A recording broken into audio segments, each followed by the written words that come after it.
Alrighty. Test, test, test, test, test.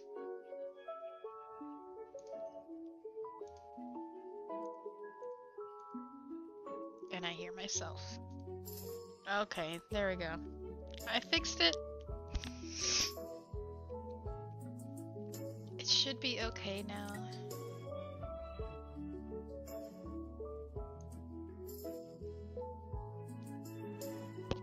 Ah man, I'm trying to figure out how to set up Rumble, but I really don't understand how it works. So I'm just not gonna deal with that right now. Oh goodness.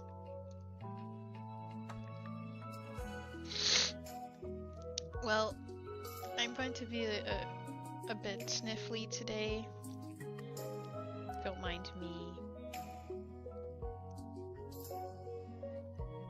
Everything's okay. Hope you're doing well. We're working on, or at least I wanted to work more on my hair as promised.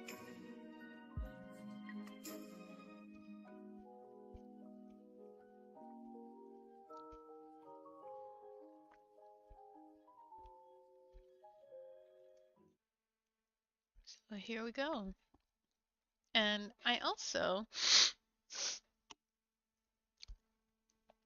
I'm trying this. I don't know if anybody would like it, to be honest.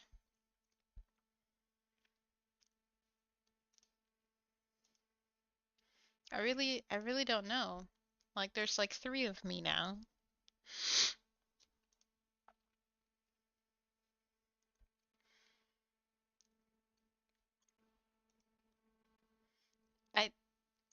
If anybody comes in here early enough, let me know what you think. I thought this would be quite cool to try.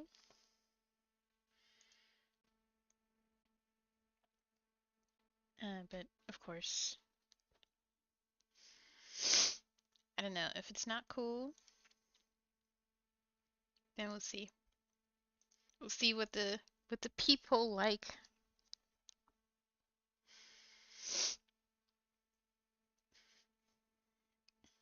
Let me just fix a couple of things real quickly here.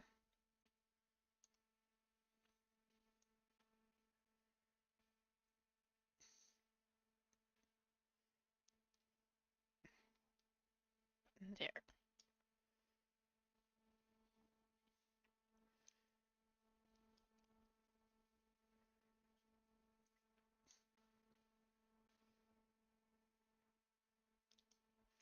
Yeah, this should be good.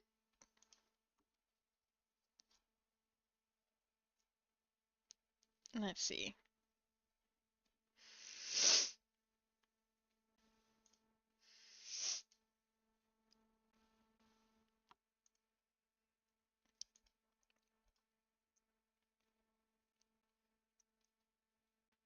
Test. Okay, that still works. Basically, so what you're seeing here actually is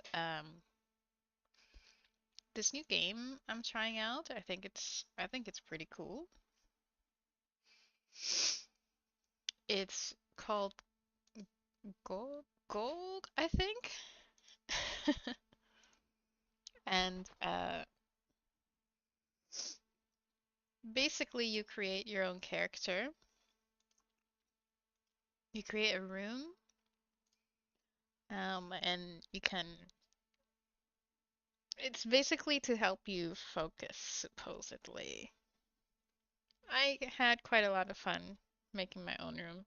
You can also join other people's rooms. has subscribed for 19 months. Here is their message. Oh my god, what is this Sandy thing? And why does it look peak AF? It's a game. You can create your own room. Like, look. Isn't that cool? I think it's pretty cool. I made a little mini me.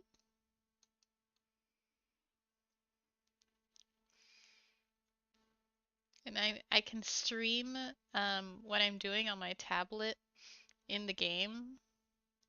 This is supposed to be me. And this is what the game honestly just does. And of course I had to set it by the ocean. It's a pretty simple game. It's super cheap. Here's my computer. The rest of my room. Oh, I forgot to add that. Some of my artwork. There's me. This is what I've made so far. And you can choose between different rooms and whatnot. Oh, itterashai! But yeah, isn't it cool? Isn't it neat? Wouldn't you think my collection's complete? Yeah. There's some other stuff you could do, like uh diary. There you go. You saw my diary. Routine. There's a timer. To-do list. You can do a lot of different things.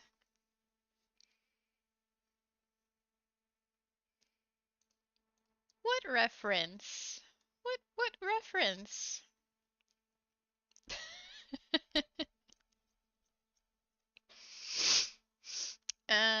What else?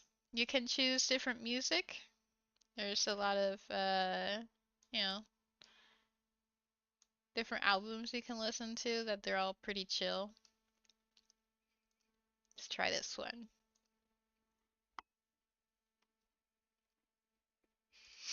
Then there's ambient sounds. So I'll put a little bit of waves, some breeze, maybe some birds. Yeah, you can choose from a lot. These are the only ones you have, but there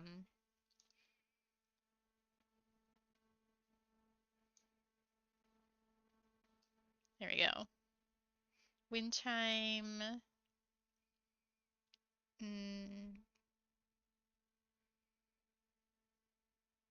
yeah, I'm pretty good. Okay. Ooh, and then it could be raining or sunny. And you can do it automatically, so it'll change based on the time that, well, that based on your time. There's day, evening, and night. And then you can set different camera angles. So there's that one. You can also set like uh God ray. I don't know how you pronounce that. I'm calling it God ray. These are the camera angles I've set. Isn't it cool? It's very cute. I think it's very cute.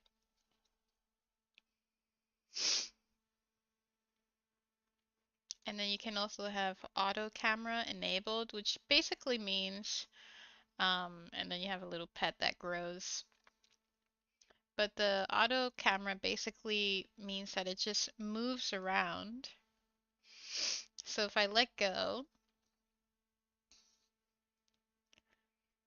it'll be here, right? And then at some point it'll just start moving. So like that. Isn't it cool? Hey Seeker, I've missed you too. Hope you're doing well. Yeah, I wish the same. I was actually fiddling it earlier today. And apparently you can take photos. So where's the camera? Here's the camera, right? And you can have it like look at you, right? Like it'll just keep looking at you no matter where the camera is. I try to make her look like me. This is as close as I got. But yeah, I think it looks cool. You can also take videos, just little movies. It'll open your folder where all your photos and stuff is. So that's pretty cool. Now look at that. Look at that. I'm staring at you. I'm staring at you. I know you're looking over my shoulder.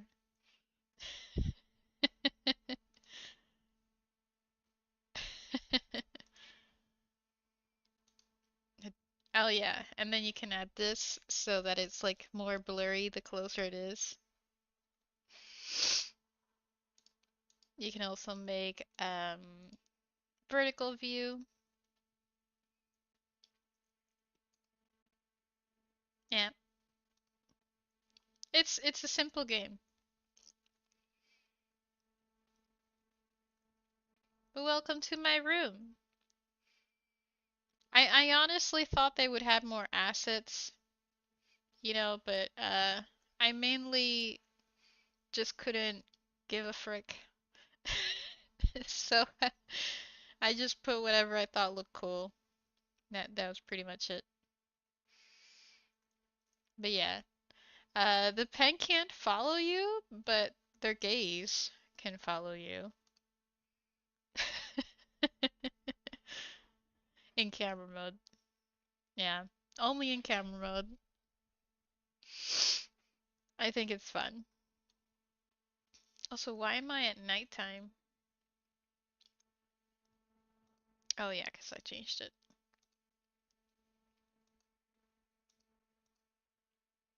I mean it's cloudy where I am. It's not necessarily raining. But yeah, what do you think? Isn't it cute? And the game is like really cheap. It's pretty cheap. So for example, let me put her here. Let me go to my art scene. Maybe like I can put it like that. Which do you prefer to look at?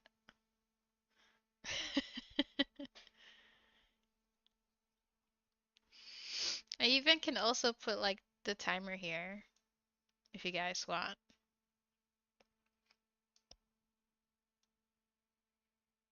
We can have like focus mode and stuff.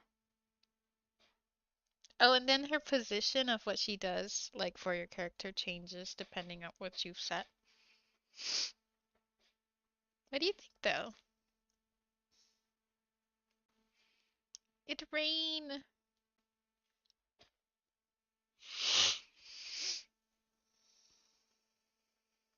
Oh, I forgot to turn off auto camera. Ah! Is it too much? Would it be better to just look at my own artwork at a endless, never-ending cycle?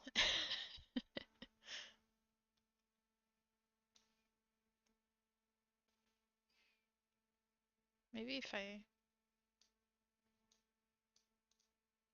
Oh, there's count up and count down. Okay, cool.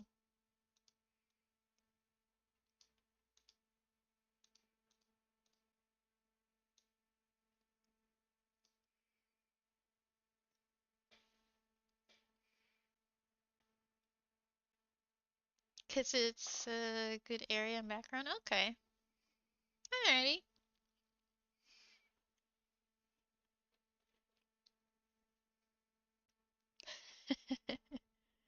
So yeah, that's what I was fiddling around with. If you want to take a look at the game, that's the name. I don't know how to pronounce it, to be honest. It looks like this. Something like that. Like that.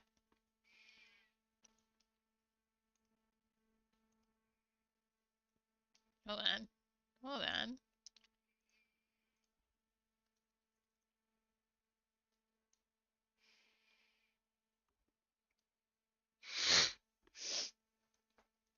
It's like $8 right now. For the American store. If you've made your location US, it's like $8, almost $9. So yeah. Oh, and also I forgot to mention, so they do talk about multiplayer, meaning that you can host your room, and if you set up, uh, excuse me, if you set up like Van, Van Gogh, if you've set up your room to host, people can go to your room. And if you've set up like places to sit and whatnot, then you can go sit and have a different pose and basically like you focus together, right? Like you do your own things in the same room. Uh, so you can choose like different rooms to make.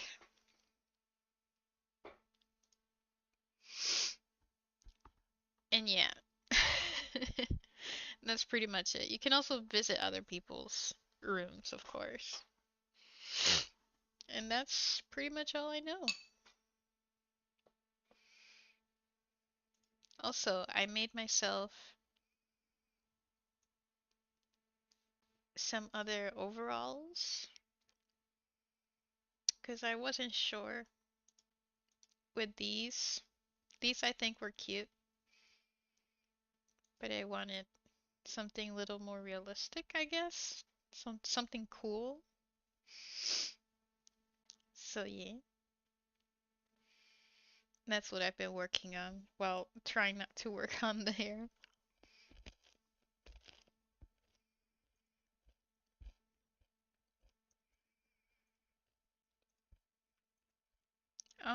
I think that's pretty much it in terms of updates.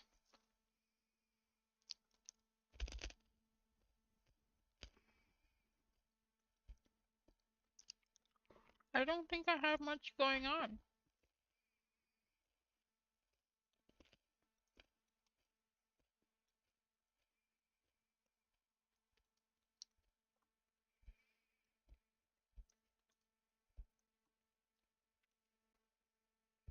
Okay.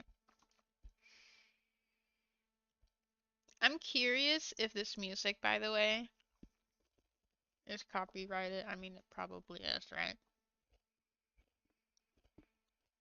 But I'm curious, so I've set it into the track that doesn't transfer into the VOD, whether it's Twitch or YouTube. So I guess like that's really the only incentive of watching my stream live is to enjoy the music and talk to me, I guess, if you wanted to. I think that'd be the only difference from watching it as a video.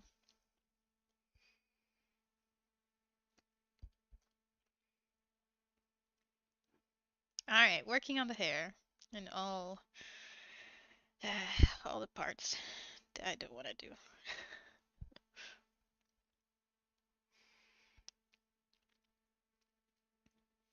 I guess one plus though for watching it not live is that you can just skip forward, you know?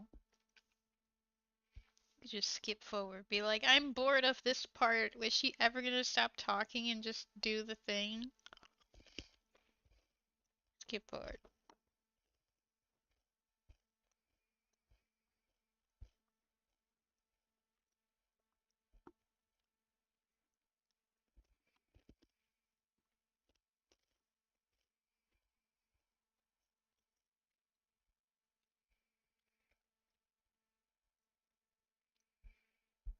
I have like so many layers, it's difficult to see what is what.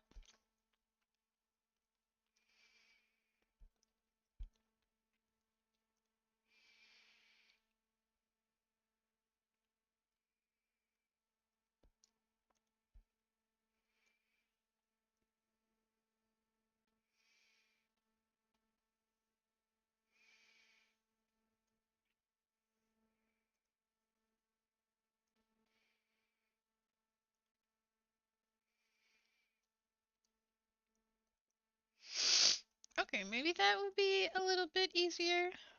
Speaking of Van Gogh, did you know that it's pronounced Van Gogh?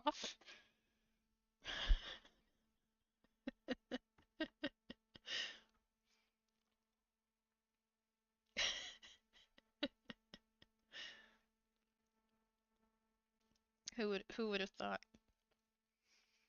No wonder nobody bothers to pronounce this name.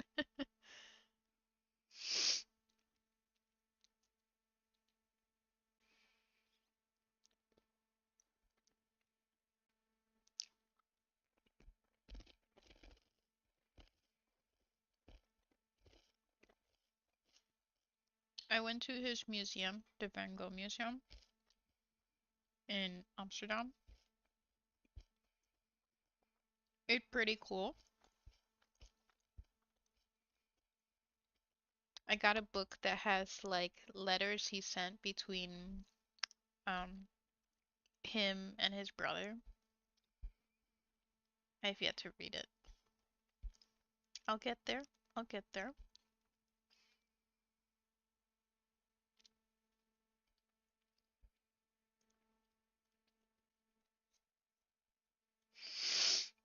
Mm, I'll just start with this part, I guess.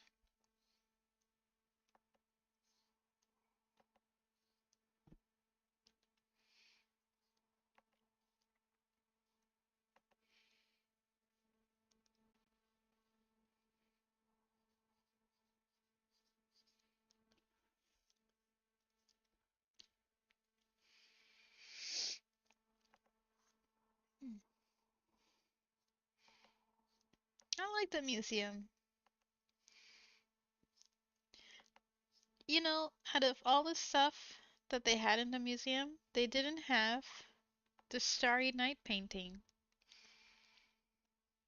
Yeah, because apparently it's in the Smithsonian.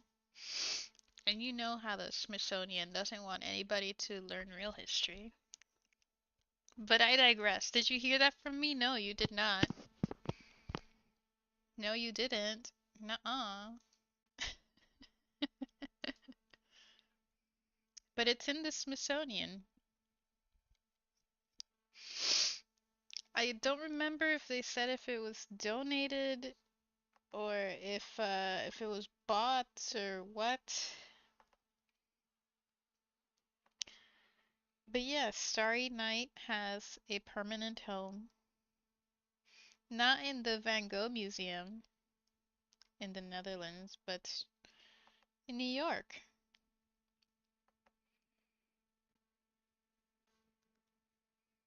So I was a little sad to find that out.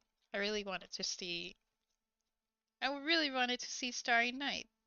You know, like we're talking about Van Gogh. It's Van Gogh.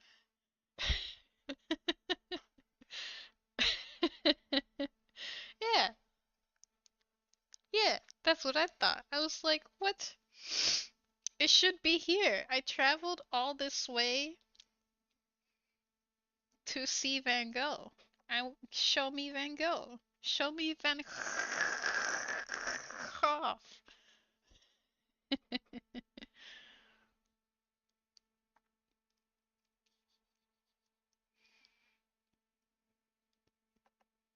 You get to see his other things, though.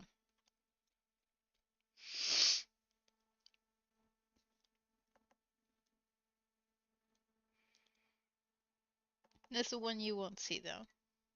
Starry Night.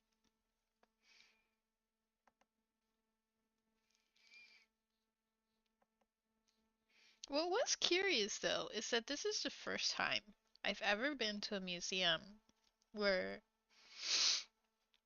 um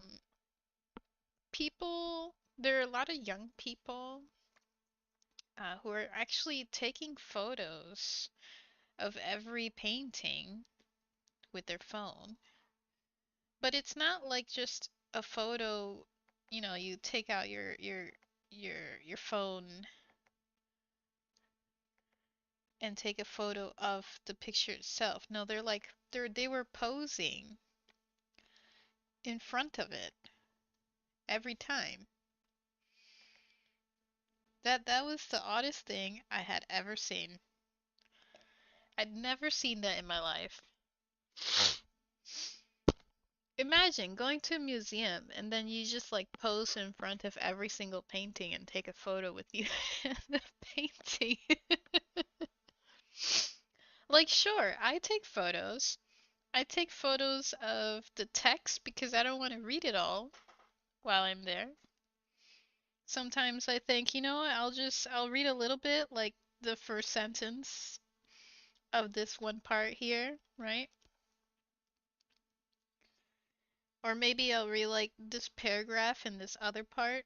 But there are parts throughout a museum that I'm just like, "Ah, I don't want to read it all, so I'm just gonna take a snap of the text." Or maybe I want to remember like who who did the thing.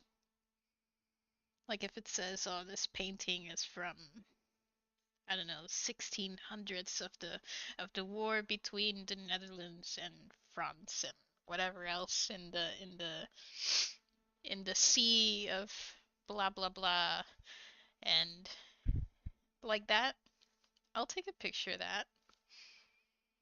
of the info. Sometimes I'll take photos of the painting if I like really like it, but most of the time not. But that, yeah, that was a curious sight to see was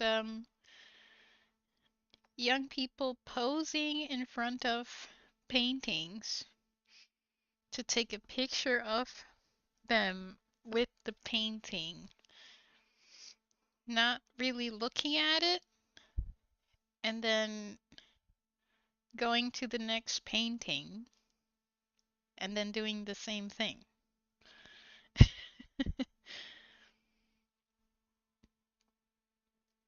I don't understand.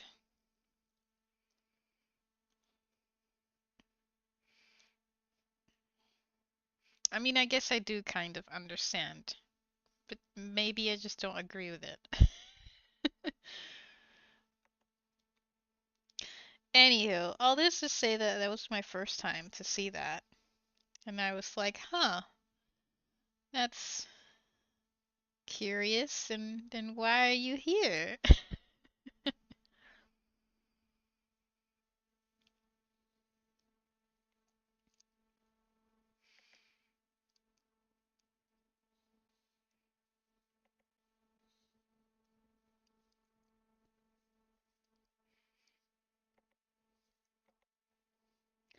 There was one cool thing though. So I don't know if anyone else has noticed this, probably. I mean, anywho, when you go through Van Gogh's life and the paintings throughout his life, the lines, like the line art, starts to get thicker, and then that's when he starts to kind of lose it, you know?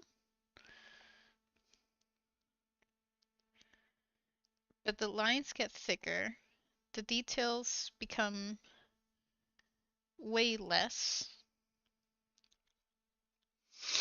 The topics never really change. It looks like he always drew, like the average Dutch life. And now that I've been here, I can say that some of his paintings, it's like, oh, that just looks like my backyard. You know? Like that looks like a spot that I see in the back of my flat or, you know, like literally anywhere, right?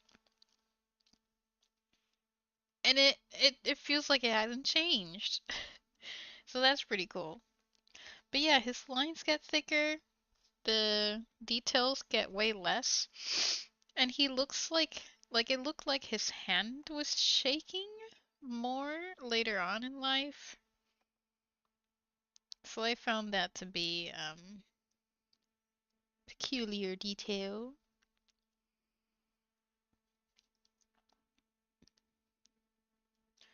I think there was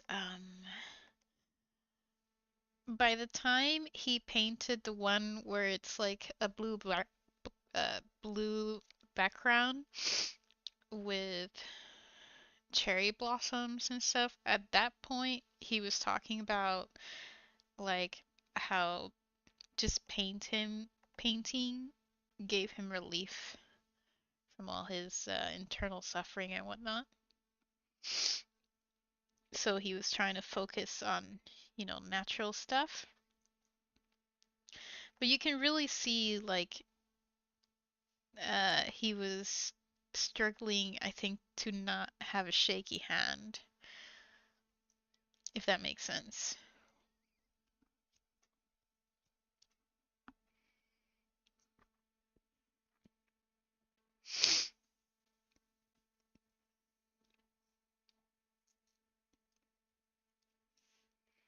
But yeah.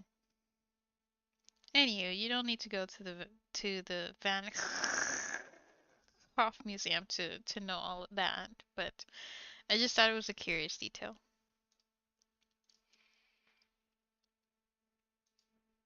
E.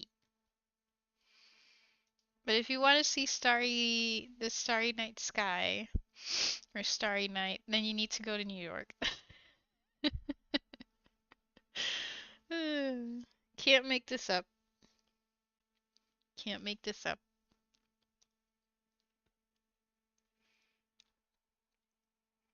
I'm gonna turn off the eyes because it's distracting. Um, gonna minimize that. Yeah, let's turn those off for now.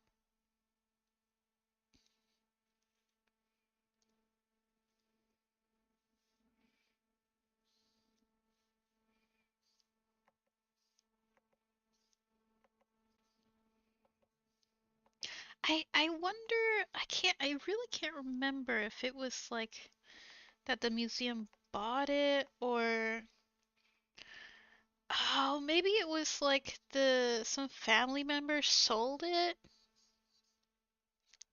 after his passing. I wish I remembered.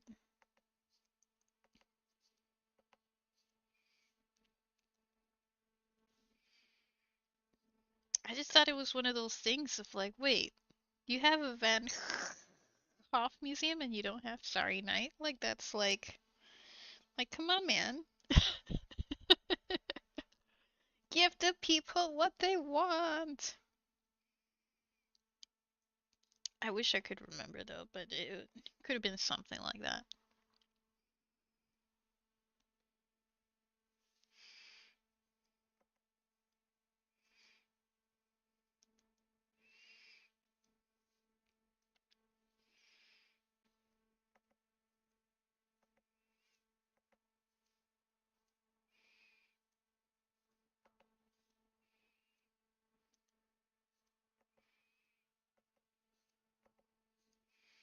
How to make a straight line over and over again.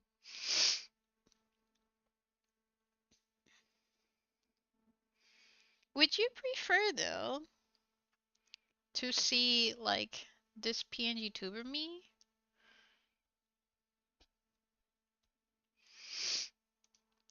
or like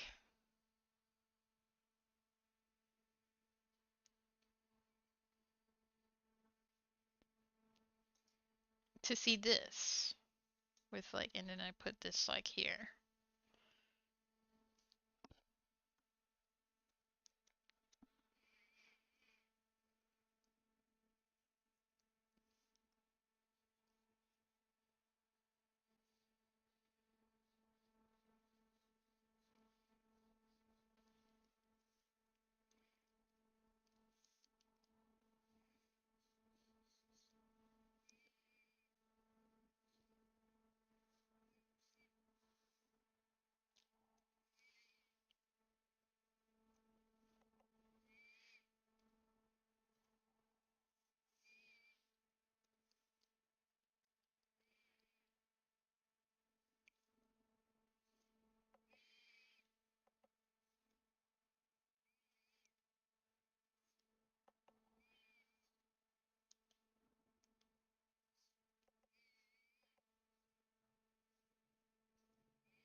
I also don't mind the music. It's all right.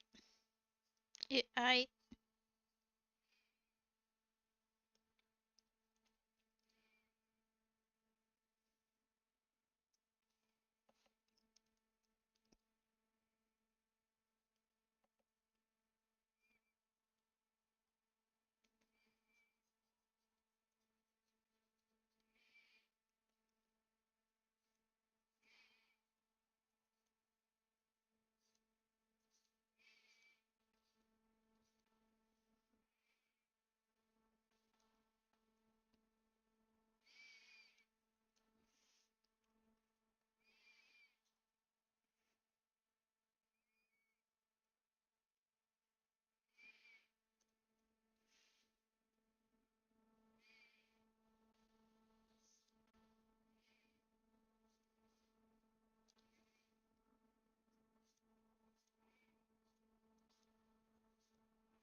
yeah.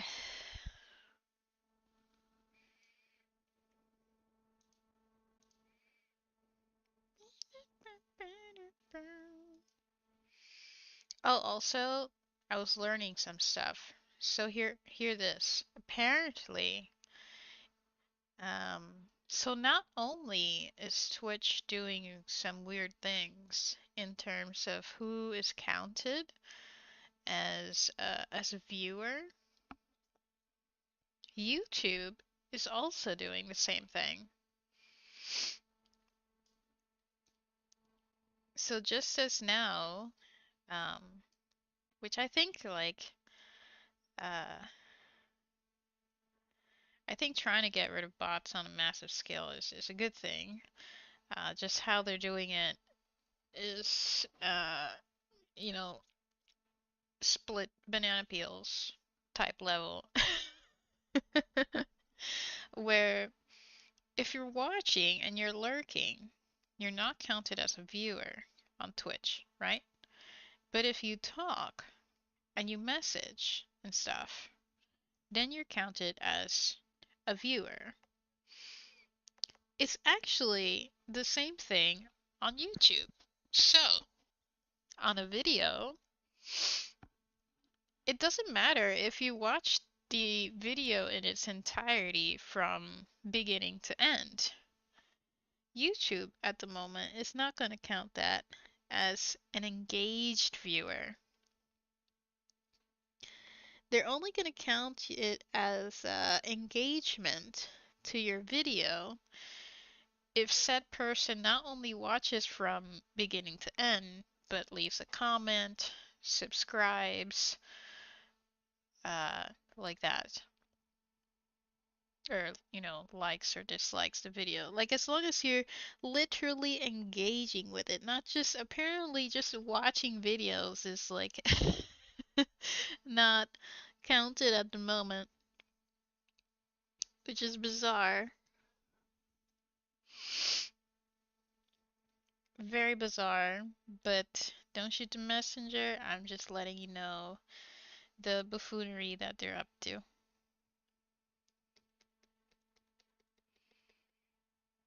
I'm not sure why they've made this decision.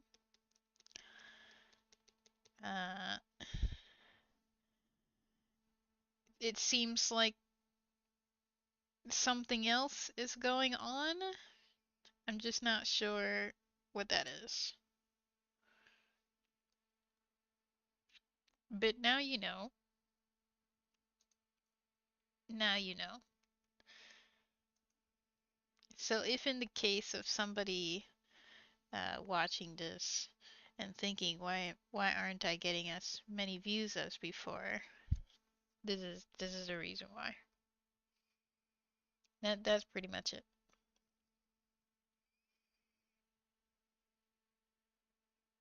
Now, Juno. Excuse me.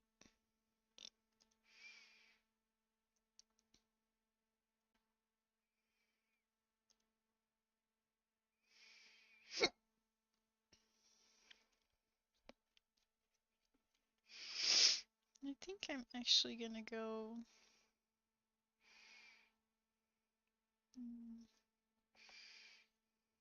behind here.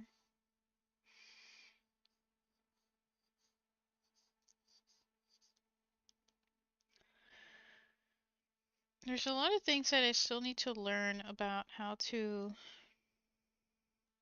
cut pieces. Like some of the questions I have is how to cut the edges. What does it look like with lines all the time or no lines? Where to cut it specifically so that if you're going to rotate that new sprite, aka piece, where is it better to cut it?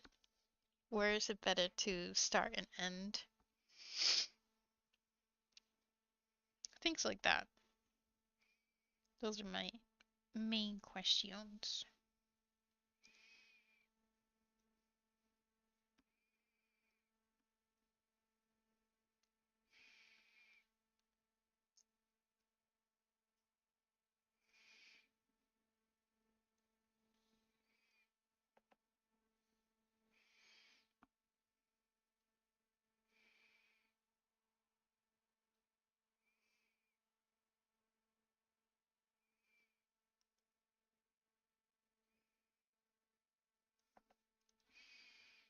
Oh, break time.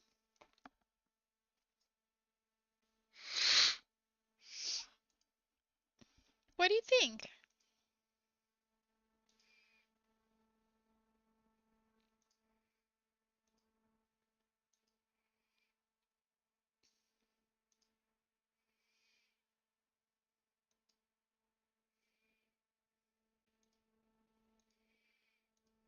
Oh, come on, work.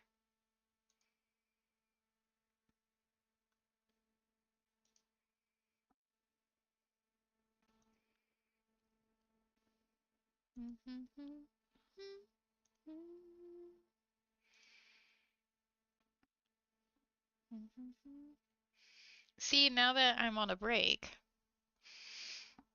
I'm just like chilling.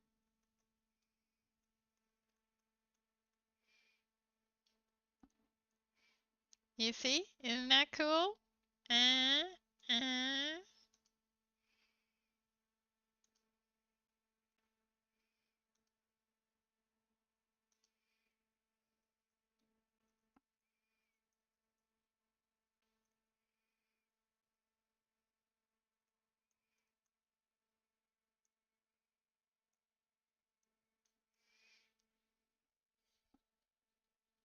Like, it looks like I'm about to go to sleep or something.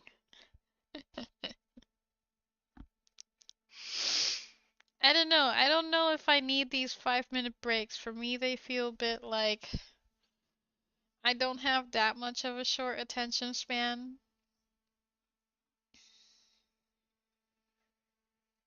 I don't know if they help me or not. Like, I can't tell if they're distracting me by not focusing and then putting my focus back or like what's going on. I just wonder what other people do, if it helps them.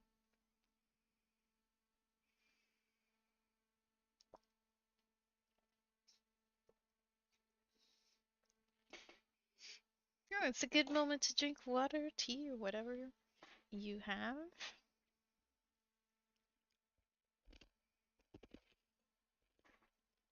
I wonder.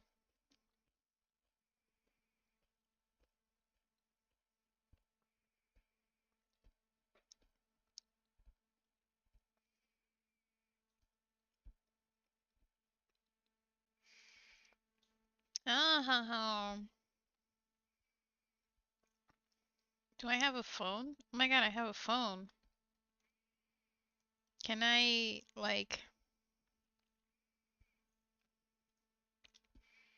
can I set my phone to do something, to show something? Is that possible? Oh my goodness.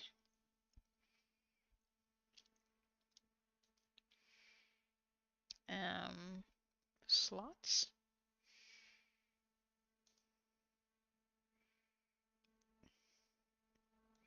Okay, a minute 30. Slot, what is this? Oh! I can make more rooms. That's slot. Okay, I'll call this my my living room. Okay. Can I no, I wanna can I like can I have my phone showing something?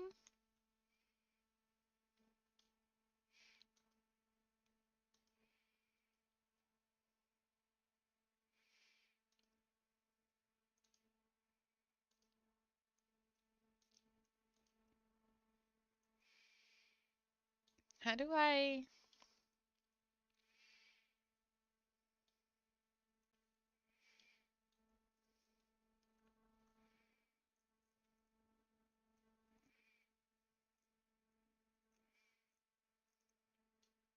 maybe like from this view?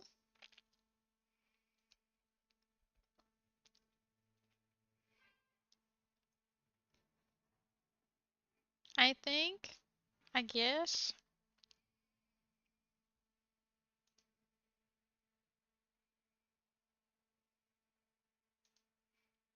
There, I'll start it again. Wait a second.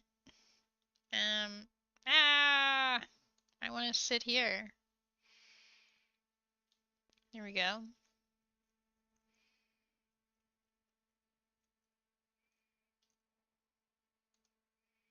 Can I do something else while the timer's on? No, I cannot. Okay.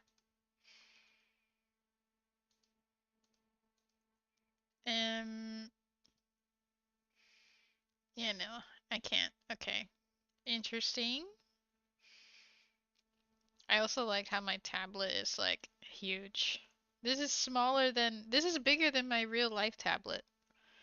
Just saying. And it takes up the entire kotatsu table.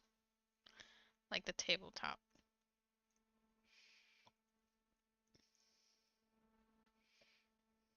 Also, I have a phone. My first phone,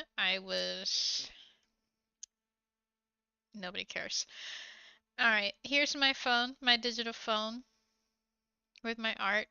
I'm talking to a specific person here. Did you see this canvas? I think it's pretty cool. I have a chicken on the floor because, like, why not? Right? I have a sketch here. I have nothing there. I have artwork there. I have artwork here. Artwork there. Another artwork there. I have another one there. Pretty cool, right? Pretty cool, pretty cool. I think it's pretty cool. My shoes.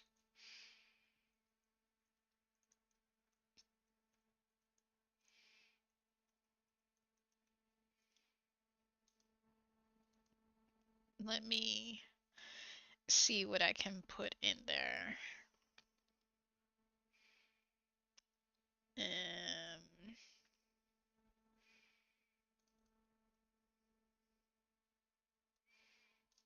Maybe I can put an emote.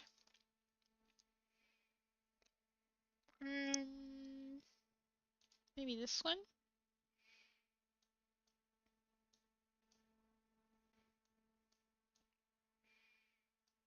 Like that. Hey! What do you know? Perfect. Oh, and then I also have my Nintendo with my Sailor Moon art on it. Yeah, I think it looks cool.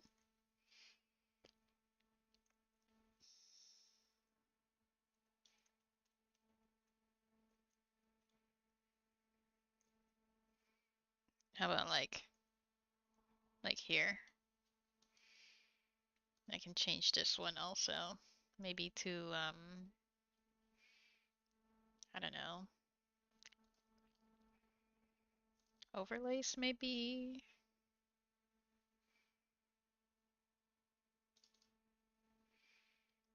Nah. Panels?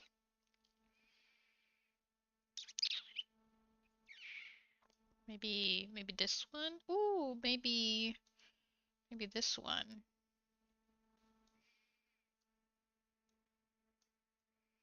Curious how that would look. Really? That's all? Okay. How about here?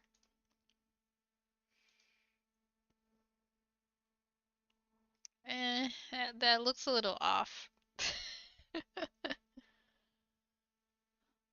That looks a little bit off. Um,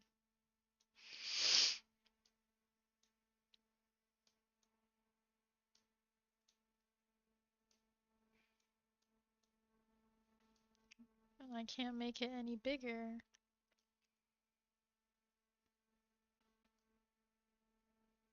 How about there? That's cool. I'll try again. Maybe like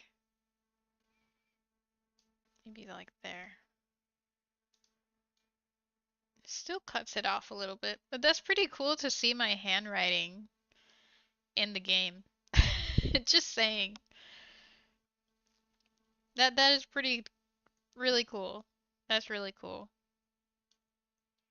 Yeah, I think that's really cool.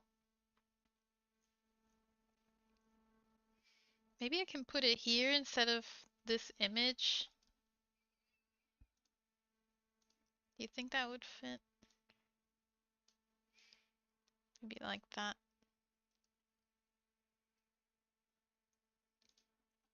There we go. That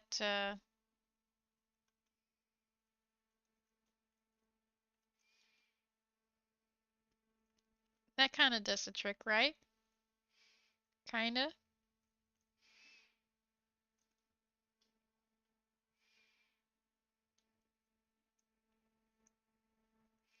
So then the question is, what do I put here? I know I'm not focused at all. What about this one?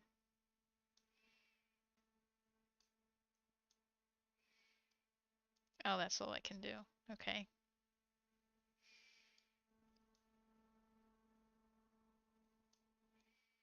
What about how about like here?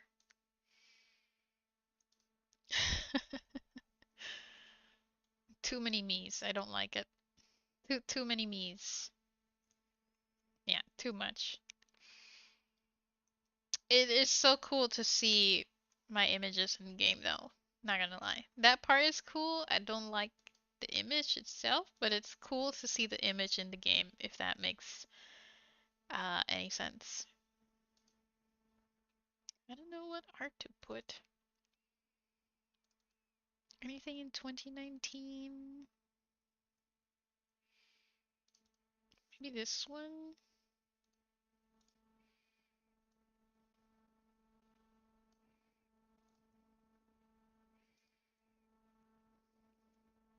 I guess that's okay. I mean, I should probably redo that one actually. Would be cool. Um,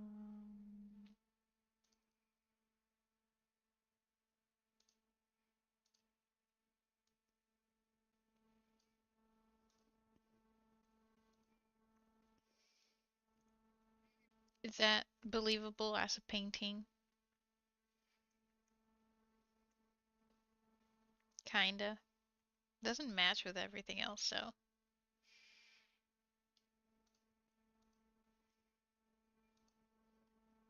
Um,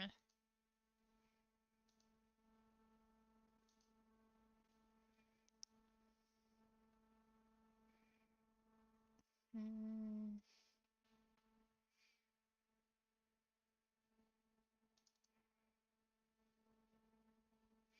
I was pretty proud of this one when I finished it. I think this is one of the coolest thing I've ever made. Could it be better? Yes, but at the time, it was pretty dope.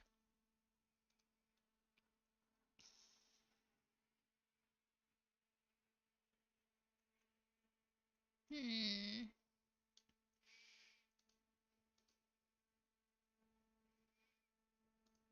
maybe this one.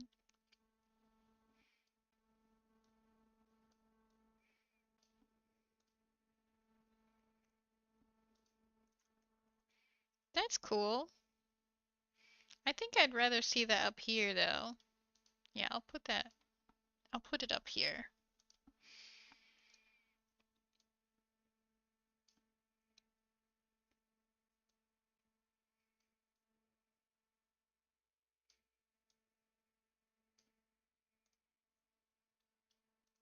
Yeah, it looks better up there. Okay, so then what do I put? What the heck do I put here? Um, I drew a camera at some point.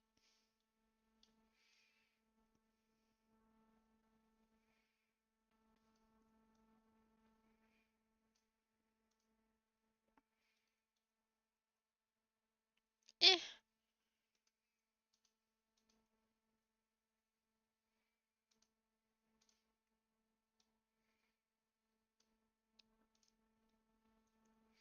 how about that? Yes, better. So detailed. So detailed.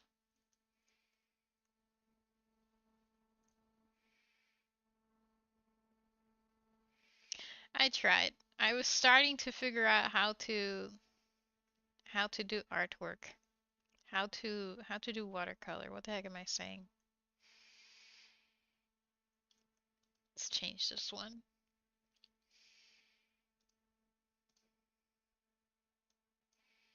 This is a thumbnail for one of my videos on YouTube. I think it's actually a pretty cool um video I've made. One of the better ones at least from my earlier days. I like the song mostly.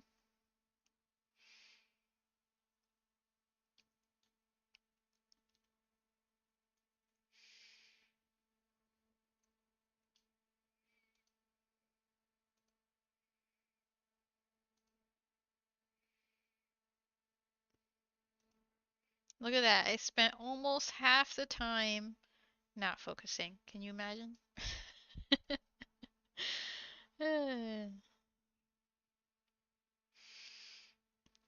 wish I could make this smaller.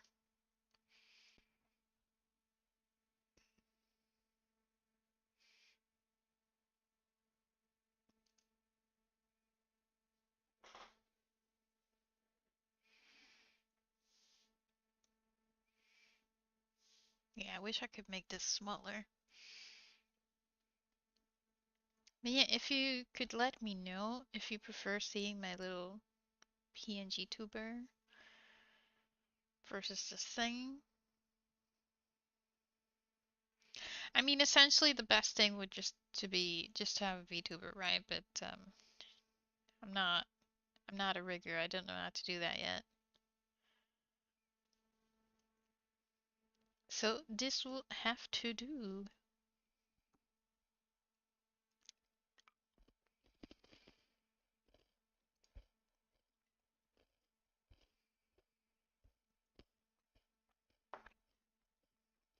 Anywho, I've blabbed enough.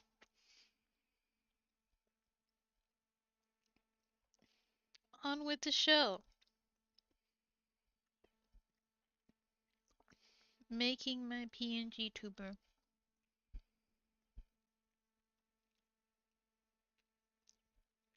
Specifically for PNGTube remix.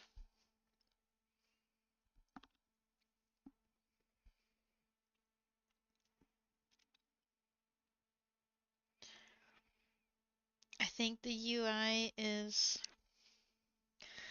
a little bit clunky, not the greatest, but it does have mouse tracking, hence why I can move like this. So I've set it so that the mouse, the eyes track my mouse. And then I've set the body to also move through mouse tracking so that it like shifts like this. I think it's cool.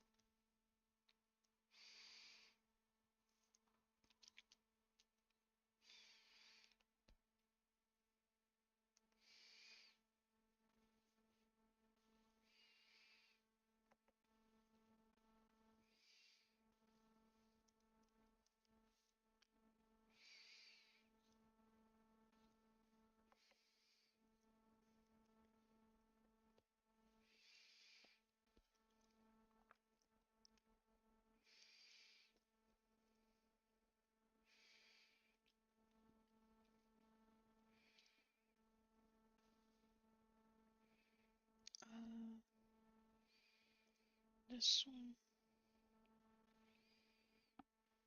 Okay.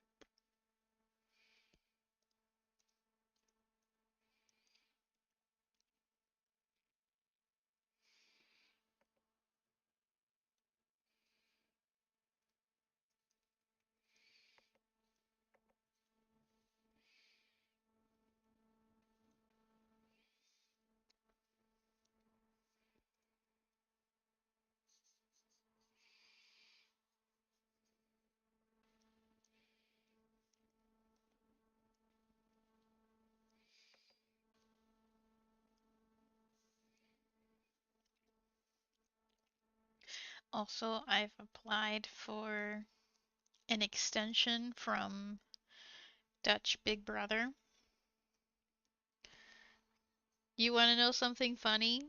You want to laugh? I swear, you're gonna laugh so hard.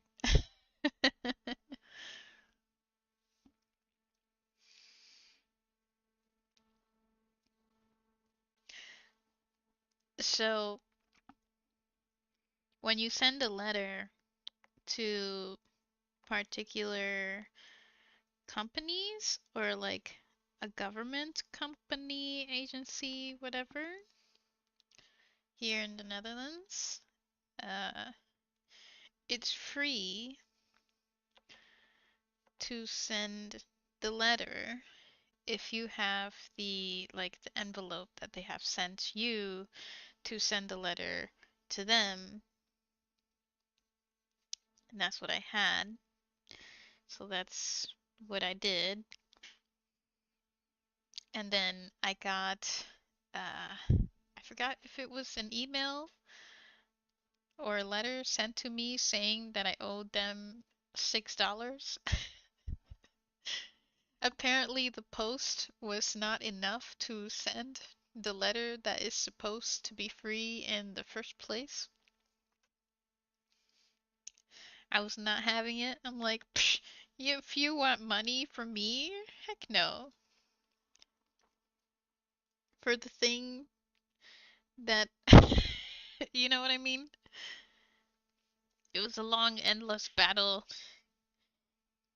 I wielded my shield and long sword, and in the end, the little man won. The little guy won. They did not take money from me. They admitted, oh, yeah, this makes no sense. And I was like, yeah.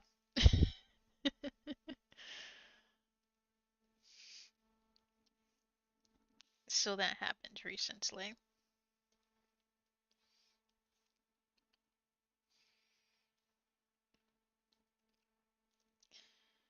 No worries. There was no battle. It's just more I'm just, dramatizing it. But it was very odd. I think someone in whatever office was like, "Can we get away with this?" Or they were sleepy and drunk from the previous day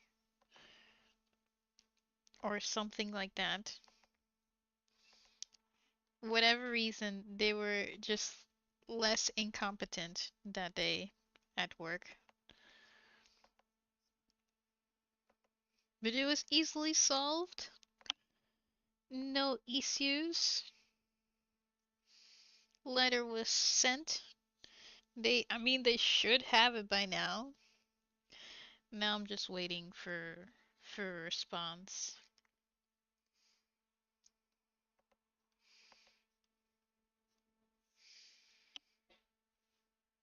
All of this is because um, for anybody who isn't a European citizen, a citizen within the EU, right? If you're not a citizen of EU or an EU country and you move to the Netherlands, um, they have created a process of mandatory language learning, aka take our language test, or else we're looking at your visa, man. Something might happen. And depending where you're from, which will dictate like the basically like the treaty or whatever you want to call it between those countries and the Netherlands, like the agreements that they've set up. Depending on the country, you may actually need to take like a preliminary beginner Dutch language test before you even enter the country. So that means you have to study Dutch wherever it is you live before coming in. Okay, well, because I am an American citizen and the Netherlands and America have an agreement of like, no, you don't need to take the test before coming. You could take the test afterwards, right? So I didn't need to take this test beforehand. Uh, at the same time, if you are like a refugee, uh, you will automatically be put through this mandatory language machine, Big Brother machine that they have. Uh, yeah, it doesn't matter if you have a job or not. Ignore that part. Job? What job? You need to learn the language, right? So refugees also go through it. Theirs is a little bit different again because like they like have to.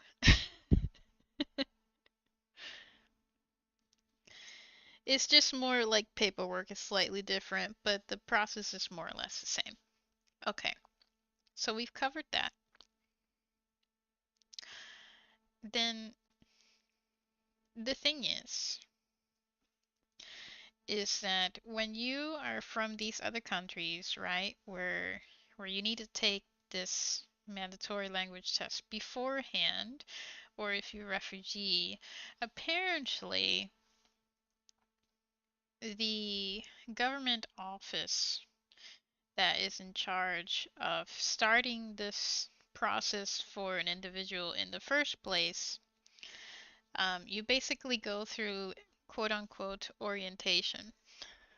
So imagine you're like sitting in a nice little room, and then Uh, very tall blonde models are telling you to learn our language, and here's where to start, and here's where you can go, and then here's how much it's gonna cost. And here's the loans that you can take. Blah blah blah, right?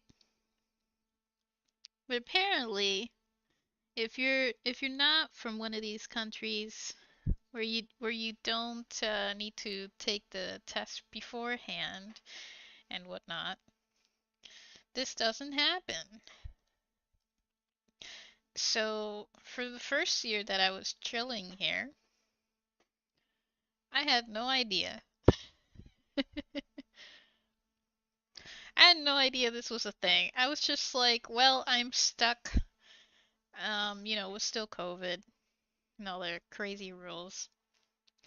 I was stuck and I was like, you know what? I'm gonna just learn the language because why not? I'm here. I should learn it. I should learn how to, like say hi and bye on simple things, and maybe that will lead me to something more. Who knows? Possibilities, right? Uh, Apparently, I think it was after a couple of months, I get a letter from the local city that I was living in, from the municipal office, saying, you need to take this test. And I was like, what test? What are you talking about? And they were like, you should have taken it so and so months ago. And I'm like, well, you didn't tell me. I mean, how am I supposed to take a thing that I didn't know exists that I wasn't told about, right? Oh, I can take a break. Woohoo. So here's the thing. There's more than one test that you need to take. And I swear this is one of the things that infuriated me so much once I realized how it actually works. It sets you up to fail and also sets you up for things um it just doesn't make sense. It sets up somebody to uh do more than what they may or may not actually do. So let me explain. Let me explain to you.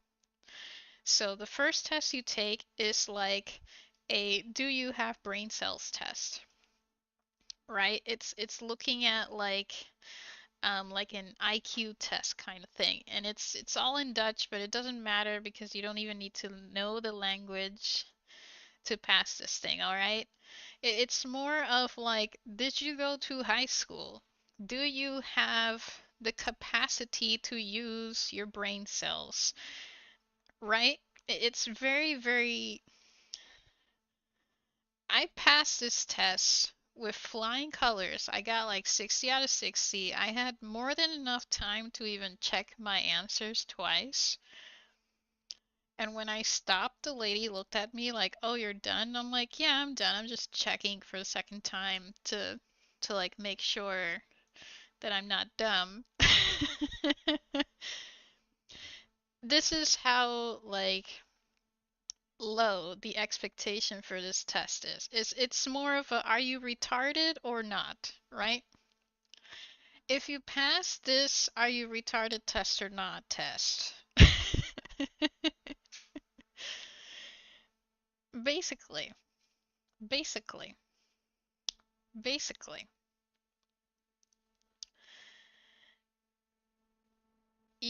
Because they changed the laws now where they want everybody to pass the test in a certain level. So for example, A1, A2, B1, B2, C1, C2. And this is imagine this is level 1, level 2, level 3. So beginner, intermediate, and then advanced, right? right? So if you pass this "Are you retarded?" test, now the law says that you have the capacity and the intelligence to go past this level here. But if you don't pass this "Am I retarded?" test, uh, you get to go and be able. They want you and expect you to pass A2. Yeah, because apparently the excuse is they want to know if people went to school or not. I'm like, you know you don't always need to go to school or not to just know how to use your brain, right? To just like common sense. Like, come on, you don't learn common sense in school. Anywho, if you pass this "Am I smarter than than a third grader?" test, again, you go to B2 level, so like the end of intermediate, or B1, I forgot already. This is how much I don't care. If you don't pass it, they're like, okay, you're not that smart, so we're just gonna make you pass the beginner level. Obviously, I pass, so then I got stuck in this place, and then at the same time, instead of having like, okay, let me explain. They also set a a time limit. So time limit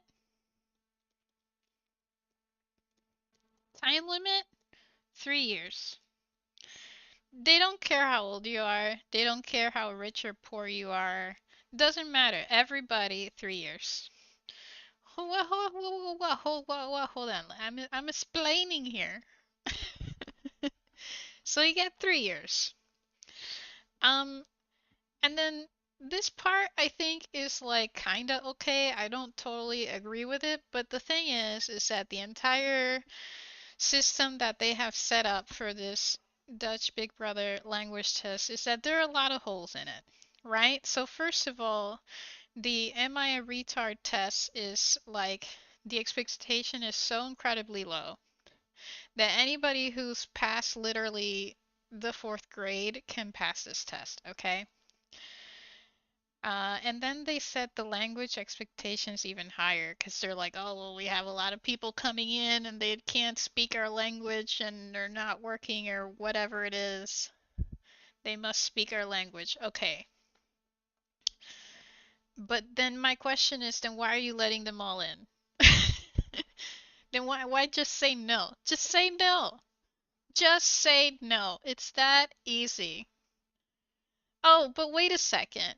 This test is only for people who, as I've mentioned earlier, are not EU citizens, right? So then you have to ask yourself, who are the people that are not speaking Dutch that are living in the Netherlands that are making issues, if that's the case of people making issues?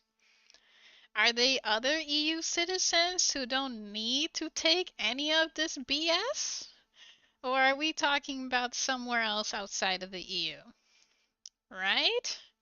Hole number one. Hole number two is the expectations of MI retard test versus like an actual language test. Hole number three. If you look at the cost, if you look at the cost of books, of classes, of the actual exam itself, which the exam has like 5 to 6 parts. Each part is $50 for the exam. $50 for each part. So 5 times 5, 25 plus a 0, so that's 250. So that makes it now $300. $300? 300 buckaroos for the exam. And each exam part is like an hour and something. This exam is huge. It's long. And then you have to go to a different location of the country to go take it, to stay there and take it through a period of multiple days. I'm like, no, no, no, no, man. No, no, no, no, no, no. I'm not going to spend money to stay at who knows whatever hotel or what have you, right? I'm not going to spend money to go spend more money on an exam. Give it everything, all to me, all in one day. Okay, so that's one thing. Classes. These classes are so expensive. The cheapest I found were some that were like online for very basic level that you honestly could just do by yourself. You need a lot of discipline, but the cheapest I found was like around 150 bucks. When you have to go to like in-person classes and whatnot, you're starting to look again around 300 plus. And this is like, you going to a school or wherever, maybe it's like a hallway in the back of a supermarket. Who knows?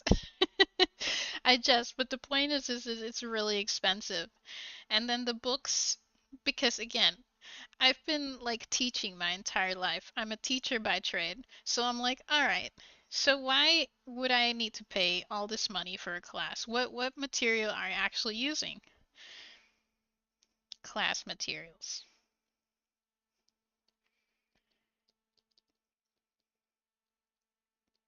These class materials, $50, $80, or 70, somewhere around there, for one book. For one book. And these books don't even explain grammar to you. And all the instructions are in Dutch. And I was like, wait a second. We're talking about a bunch of foreigners who uh, may not share the same language, right? Maybe somebody's speaking Hindi, maybe somebody's speaking Arabic or Moroccan or Polish, whatever, I don't know. And all the instructions are in Dutch, and you don't even know how to say freaking, like, how are you, right? Very expensive class materials that for the price do not give you what you need. Okay, so that here's some other holes. Now, if you don't wanna, if you're like, okay, but what if I just wanna, I don't know, I can't study by myself, I just go to the class and pay up. Well, here's the thing. There are certain classes and certain locations that you need to have a sort of like certificate. It's basically like a fancy little paper that says uh, that says we are legit. You can get credit from us. Why is this important? Loans. Because you can take out loans. Because remember, not everybody who goes in here has a job or has money. They're like, well, but you need to study anyway. You need to pass and learn our language, right? You could take out loans. So you can only take out loans if the school has this fancy paper saying we are legit, which actually the municipal office is supposed to help you with this. They don't help you at all. They're like, oh, you're on your own. You can look it up online. Okay, so what's your job, miss? But I won't go there yet. I'll go there a little bit later. So you get this paper of we are legit, right? Plus, which is free. But like the thing is that you need to make sure that wherever it is that you're taking classes with all the expensive books, have this paper at the end of the class that you can show to the government company saying they are legit and that you can get credit for it if you're taking out loans, that you won't be like paying extra stuff or something. I didn't really look up too much on the loans because I was like, why the heck am I gonna take out loans for language classes? You know? I am debt free. I have no debts whatsoever. I'm very proud of that. If I don't have money to pay something, I'm not gonna buy it. I'm very like hard on credit card use. The only times I've used credit cards is like for airplane tickets. Because those are the things that they really are like, no, we don't want your cash. We want your digital assets. So I'm like, fine, whatever.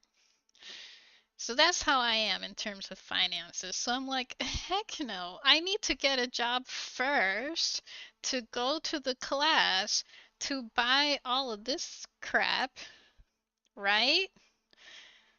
To finally be able to take the exam that is like 300 buckaroonies just for the exam, right? It makes no sense. Okay, but what if you're like, okay, I want to just skip all this stuff. You're like, you know what, Jesse? I don't want any of this. I don't want to deal with any of this. None of this. Don't give me any of that. What are my other options? Your other options are books to study by yourself. This is the option I've taken so far. And I've tried to apply for jobs and don't even get me started. Books. Again, the cheapest is around 50 bucks. And then I think they're usually around 75 to maybe 80 or 95. If you get like a workbook or if you get like answers or you know what I mean? Like there could be a textbook, there could be a workbook, and there could be like a teacher book or like CDs or audio or whatever. Some of them have free audio. So that's nice. But still, this price range for books to study on your own, which by the way, some of these books are used for certain classes, is ridiculous. Again, because they don't teach you grammar very much. It's very much of like this theory of exposing you to the language so that you get a feel of it, and then at some point you're just gonna feel it, right? You're just gonna feel that this works and that this doesn't. This is all fair and game when you've grown up with the language in any form of that language. But when you're an adult, or even when you're like 18, and the government is like, yo, you have 3 years to pass this exam, you don't want to feel anything. I just want you to give me the answers. Tell me what it means. Tell me how to put a sentence together, right? Just tell me. Just tell me. I'll use my common sense and my, my not retarded brain for other parts to fill in the blanks, etc. I don't want to feel. I don't want to pay 50 bucks plus to feel how a sentence structure, right? Like or what a word means. Away with this nonsense. Okay. So, with that said, the price of the books to learn on your own is really a lot and they don't give you a lot. And I've also have looked into books that like explain grammar, specifically Dutch grammar. Guess what? They're all in Dutch. Even the ones that are meant to uh, to be targeted for foreign speakers or like foreigners or like like someone learning Dutch as their second language or whatever. They're explained in Dutch. So I was like, this makes no sense. So here's the thing. For anybody who doesn't know anything about teaching, here's the thing. When you teach someone, doesn't matter the age, it will change slightly with age, but the point is that at the beginning you hold someone's hand. In the middle you start letting go of their hand, and at the end you're not holding their hand at all and they could do it by themselves. So when you start learning a language, you'll see a lot of instructions and explanations in your own first language. As you go to intermediate, you'll see less of that. And as you go into advanced, you should see none at all, because at this point you should be able to have like basic basic foundation of it and figure out what it means, right? With the exception of perhaps vocabulary. But that's about it.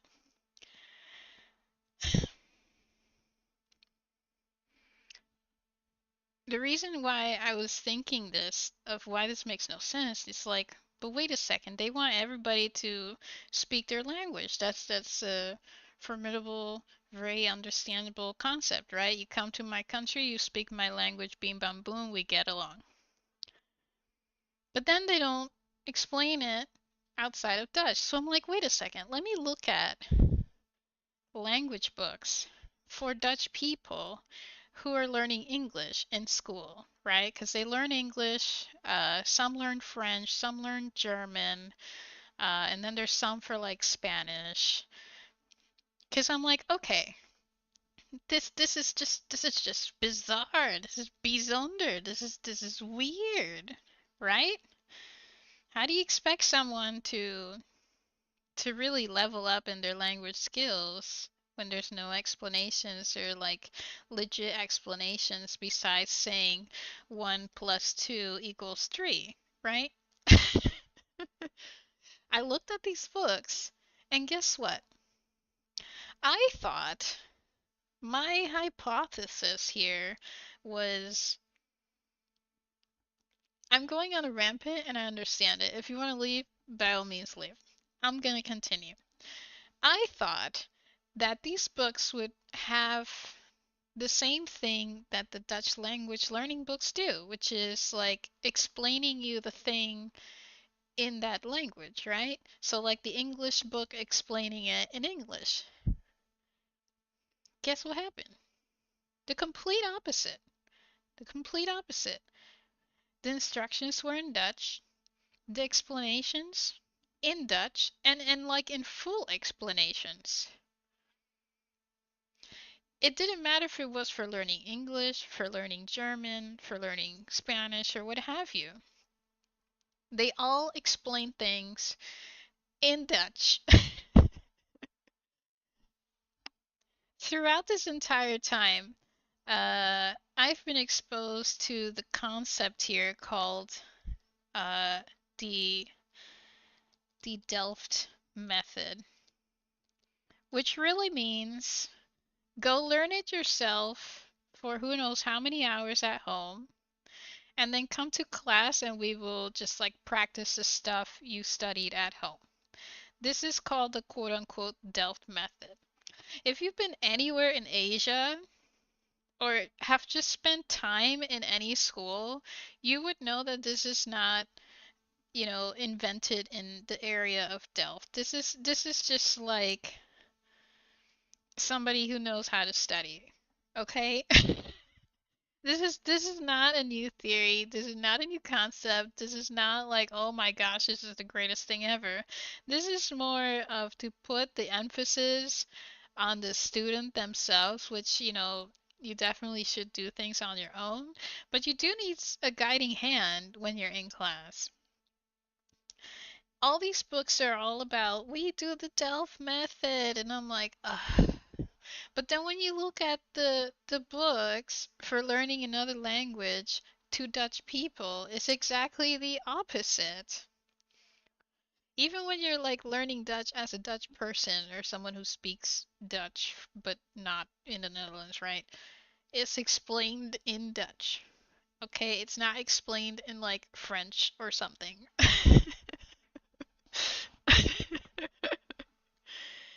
So this entire time, I'm like, okay, so these books are like, just learn it on your own. You figure it out on your own.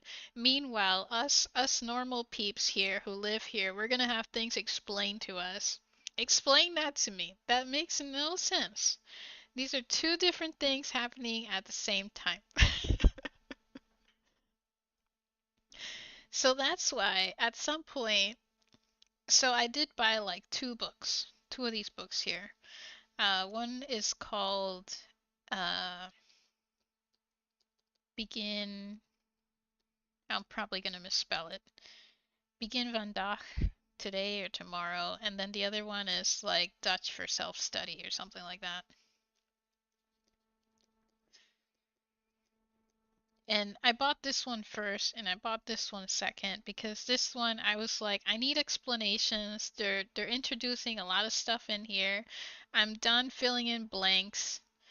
I want to actually learn what the heck I'm saying. So I got this other one in hopes of that, but I kind of got more or less the same, just the exercises are different. It's more like talk to this person or you're in this situation, say these things.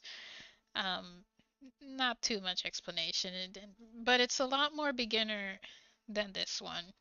So in that sense, I give it some credit for like, yeah, mind you, I don't know how to read Dutch. I don't know what it sounds like.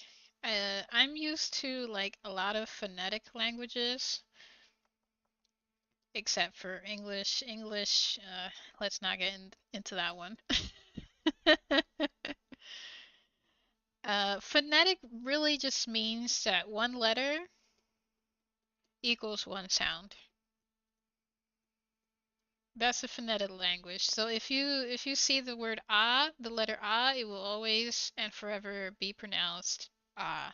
Like Spanish, Japanese, Korean, these are phonetic languages. French, not a phonetic language. For example, English, not a phonetic language. Dutch is kind of getting there, but not really, because their problem is the same as English, where you just need more of vowels, and these are vowels, I, O. You need more of these because, you know, there's just more sounds than letters. And then there's some letter combinations that you're like, that's a completely different sound. That should create a new letter, right? So that's what phonetic language means. I'm used to phonetic languages, and it took me many, many years to learn English. All right, it wasn't like, yes, I'm smart and I pick up things very quickly. But this one did take me like almost my entire life. So it didn't come out of nowhere. I studied really hard and I also enjoyed it. So, if you have motivation and you're having fun, you learn faster. So, I've decided, long story short, I've decided to go this route, right? The I'm gonna learn it myself route, as well as I'm gonna make my own book route. Like I totally blame the Romans and the other people afterwards who were like, we're not gonna just make new letters. We're just gonna keep doing the same thing, even though the Roman alphabet does not properly express our own sounds. But whatever. I'm gonna make my own book, meaning, uh, I'm not qualified as someone who speaks Dutch, but I have the teaching part. And I think I can explain things quite well. If I'm explaining something for the first time, it's just not perfect, but I think I do it quite well. I just need the teaching part. The Dutch part. And then this is kind of like where I extremely lack, because how am I supposed to write a book about learning Dutch when I myself don't know Dutch? So basically, what I figured out is I'm just gonna take it one step at a time. I'm going to write down everything that I learn and the process that I learn it. And yes, I am doing Duolingo. Like, Duolingo saved my life. Duolingo sucks in many ways, but it also has some pros to it, like learning how to read, right? How do you read? all these books, all of these books, and these books do not teach you how to fucking read. It made me so mad. So mad. So I used Duolingo. It has sounds. I'm like, okay, great. Give me the sounds. tell me how to pronounce this word. You know? Anywho, yeah, Duolingo does sound like it works better. Figure it out. Read these books that you don't know how to read and won't teach you how to read. Exactly. Exactly. Exactly. And then there are some that are like, we are going to write out how, like, the A sounds according to whatever word in English, like I don't know, apple, right?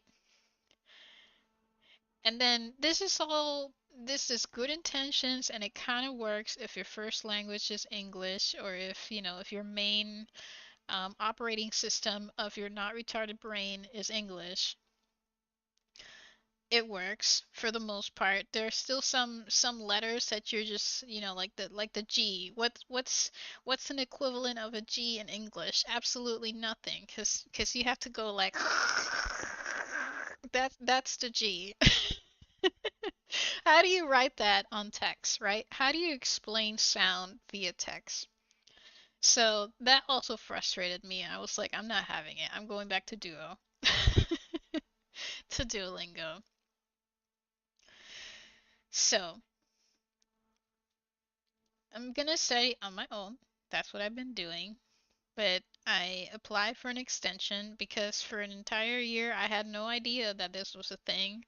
And for the second year, I've been, basically uh, indisposed because my health. I've been literally a bed potato and a couch potato, and I've needed to learn how to literally walk again. I can do sit ups now, by the way. Like, I can finally do sit ups, and I can sit cross legged. Woot woot, right? So you can do an extension if you're pregnant or like if you're sick or some other stuff.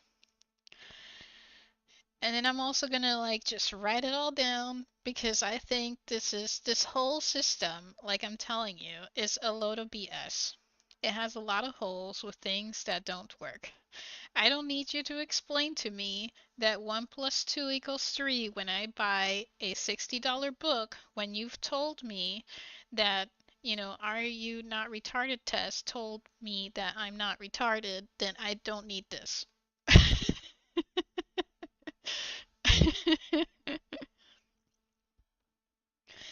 The last thing that I should mention, the last thing I'm going to mention is that throughout this entire time, you're supposed to have meetings with the municipal office of the town that you live in. They know where you live. They have tracked you by the ID that you have created. As soon as you land toes, those piggy toes on Dutch soil, they're like, oh, we gotta put this person on paper record. We're gonna, schedule meetings like every 3 months or whatever to the municipal office where they're gonna learn and get a lot of help. No, no. What actually happens, at least what actually happened to me, is they just want to talk to you. Like the first one was like, so what do you do? So what did you study? So at what level did you graduate? What's the equivalent of that in the Netherlands? I'm like, I don't know. What is a bachelor's degree in the Netherlands? You tell me. Like, come on. You should know this. This is your job. Don't you deal with people like me all the time? You should know the answer to the question you're asking me, not the other way around. I don't know. I feel like the joke's on me. Like, hello. They basically write this entire report about you to get they say it in such nice ways. I'm gonna get to know a little bit about you. We just want to get to know you. I'm like, uh-huh, right. They even ask like what your native language is, Like, what are your hobbies? What kind of work you're interested in? All this is basically to figure out what kind of job you can fit into, right? Because they don't want any homeless grifters and whatnot. They don't want any couch potatoes. They don't want any leeches. They're like, well, here, you told us that blah, blah, blah, blah, right? Okay. After that, you get the are you not retarded test or are you retarded test. And then you get chosen into whichever level. And then after that, these these sessions, these meetings continue. They continue. Luckily, you can choose to change your big brother. You will have a big brother, but you can choose to change it. And I don't know if I want to do that because, like, what if I have, like, the least bitchy of them all, you know? What if I get an even bitchier one? Like, I want someone to be stupid nice, but not, like, stupid mean. I'd rather have stupid nice. Because stupid nice, we can talk. Stupid mean, they don't want to talk. There's a big difference. But these meetings continue. And then if you don't show up in person, they want you to show up in person every single time, which I think is just like a load of waste of time because all they ask is like, so how's your Dutch going? So how's work? Are you, what's new in your life? I'm like, you're not my friend. You're not my friend. What is this about? What do you want to know? Just tell me. Oh, remember that you still have to do like all the parts of this test that cost $50 each. Oh, just a reminder that like your date for when your 3 years are up is coming up at how many months or whatever. Oh, just a reminder. That's all they do. Even even when I asked my big brother certain questions like how many sections are to the exam, she didn't know. She had no idea.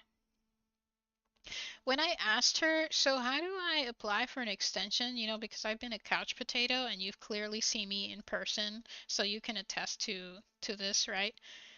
When I asked her, how do I apply? She's like, I don't know. Look it up. She didn't know. She had no clue. When I asked her about the exam specifically, because here's the thing. Here's the thing. In Japan, there's called the JLPT. In English is the Japanese Language Proficiency Test. In Japanese is Nihongo Noroku Shiken. It's another language test, except when I took it, it was like $60 total, total for one day. One day. It's on paper. Also, it's optional. You can take this test if you want. If you don't want, nobody cares. You're gonna be screwed because a lot of people don't know English, but that's totally up to you, man. It's still your option. And the thing is, this test, there's like different levels like this. So the thing that I showed you here of A1, A2, B1, B2, C1, C2, this is called the European Language Framework, EFR or CEFR, yeah, Central European uh, Framework something something. I'm I'm already forgetting, but it's CEFR. It's used all around the world. Basically, it's like, okay, what can you do at level 1? What can you do at level 2? What can you do at level 3, etc., etc. The same thing applies for the JLPT, except it's not based on the CEFR because CEFR is European languages. Japanese is not a European language. And they set up their own standards, and they're like, we don't want to pay a bunch of money to these people. We just want to make our own tests so we can make our own money, right? With the JLPT, there's also different levels, like there's N1, 2, and 5. and then 1 is the highest and 5 is the lowest. And you can go and be like, I want to take the JLPT N5. So you're gonna get the exams for like comprehension, for kanji, vocabulary, etc., for the level of N5. So I was asking my Dutch big brother, how is the exam formatted, right? Like, do you take a B2 Dutch exam? Do you take a B1 Dutch exam? Can you take a C1? Like, what is it like? Do you take it based on a particular level? You know? Like, do I take the B2 NT2, which is what the Dutch exam is called? It's like NT2. That's like Netherlands Taal 2. Basically means Dutch as your second language. And I'm like, biatch, please. If only you knew how many languages I know. But anywho, she didn't know. She did not know. She gave me gobbledygook answers. Gobbledygook answers to basically say, I don't know. I'm telling you firsthand, I have records of these meetings. Just in case. Just in case something happens, I have records. If something happens, if anything pops up and somebody tries to lie or tries to use deception in any way or form, tries to wiggle out of whatever it is and be like, "Nuh-uh," because look, I have this, and this is what you told me, and this is what you said, and we talked about it extensively 3 times. Anywho, that was a long side rant to my big rant of your Dutch big brother. Don't rely on that. You're basically all on your own. If you pass the Am I Retarded test, you're basically all on your own. I don't know what happens if you don't pass that exam, that initial first exam of do you have brain cells or not. I really don't know.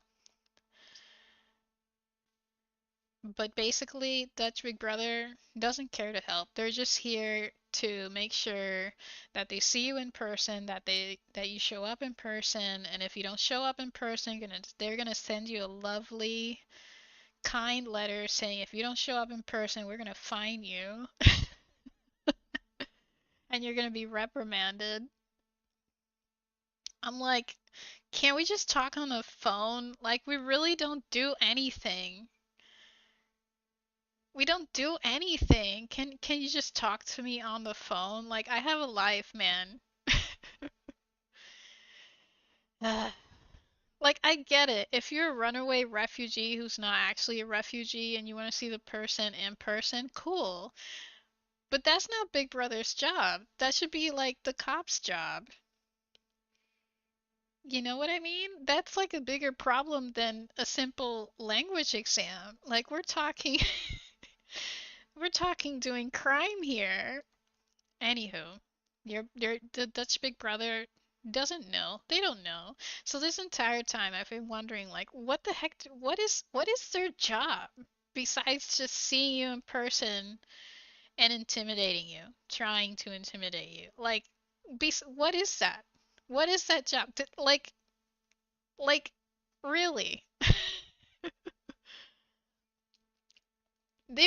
I really don't think they are trying to hide it. I don't think they're trying to catch any. They're just like, well, we don't have like borders or something, something something EU, something something collective government that nobody votes for. We have no say in it. We're just gonna bring these people in. But here's the thing. Here's the thing. It makes it my problem because of somebody else's incompetency. That's the most frustrating part. And then the thing is that they try to use enforcement for um, trying to make it work for them. And then again, you're dealing with foreigners who don't even know like local laws. So that was something else that I've been thinking of adding to my book, which is like knowing the local laws, at least for that pertains to this particular subject, and like how to, not how to get around it, but like how to use it effectively so that people don't screw you over, basically. This whole thing has a lot of holes, as you can imagine. The stuff I've told you is not even the entire thing, but it's a very big part of it. This all started, actually, I looked it up. This all started from like a left-leaning government, who knows at what time. It was after what was her face? What's her face? Um Maxima, the Argentinian. Argentinians think they're better than everybody else. If you look at the history of like just Germans in Argentina, you'll understand why. But anywho, it was after she and the now king married and whatever that this was put in, because they had like apparently a bunch of Moroccans come into the Netherlands, and they promised them jobs, and then guess what? The jobs weren't so great, and then a lot of them ended up like not having jobs, at least not their kids. Uh, and then they felt like secluded and they didn't really know the language, so the government at that time was like, we're gonna have like some orientation that's optional, that they can come in to figure out what the heck to do with their lives. And they haven't fixed this problem since.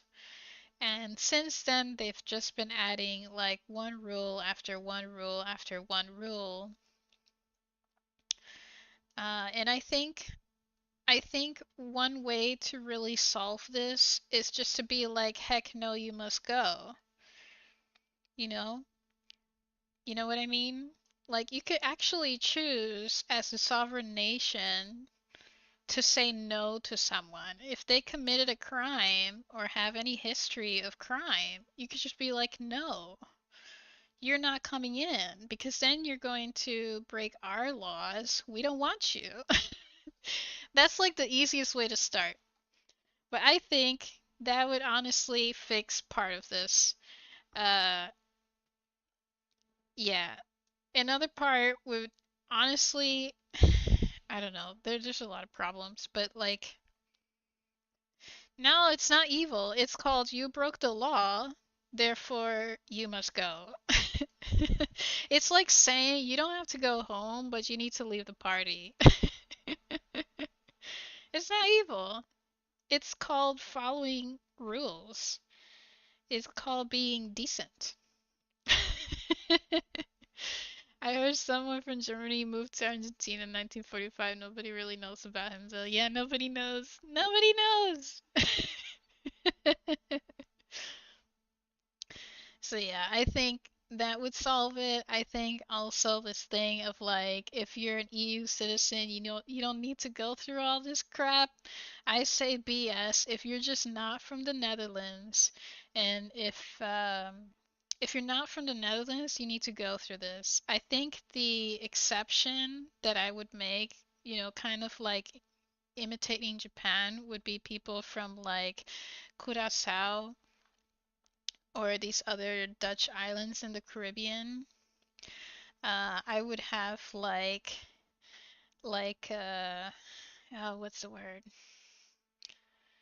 Like expedited, or not expedited, but at least a different type of visa that they can apply to, saying you still need to pass this exam, but you can have this visa called like Nikkei, is what it's called in Japanese, which is like someone who has Japanese ancestry that they can prove via like family lines like that, right? So I think that would be like a different scenario, but that's kind of going away from this.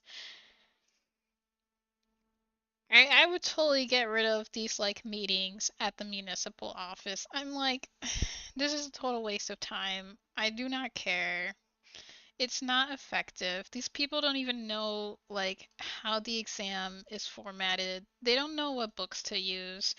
They they don't even know the first, do you have brain cells exam and how it's compared to like the first step of like do you go here or do you go here? They don't even know that.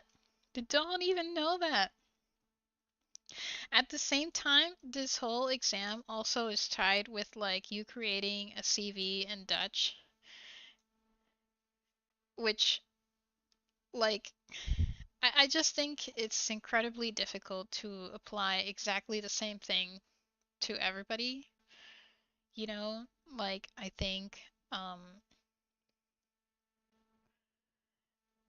I think there should be some different path that people can go to based on what like they actually want to do. Uh, and then just, some philosophical opinions that I have about all this. But in any case, it really is not perfect. It's like the most imperfect thing I have ever seen. There really aren't that many checks and balances. And it's really just you are on your own. We don't care, you're on your own. Again, I'm not saying I disagree with the entire thing. I think there are some good ideas, but in practice, it's not actually going well. Like, it's not going the way uh, they thought it would go. I think there are other things you can implement to not have a bunch of crazy people who don't speak your language to go into your country. I think there are a lot of things that like they can do, right? And honestly, I don't know. You know what? I don't even know what I'm saying anymore. I've gone into so many like different like rants that I can't remember my whole point of this thing.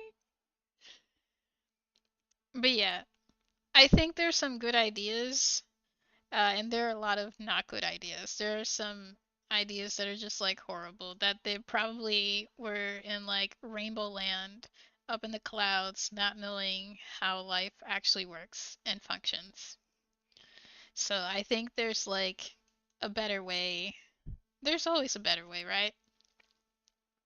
There's always another option. But yeah. Oh man, I talked a lot.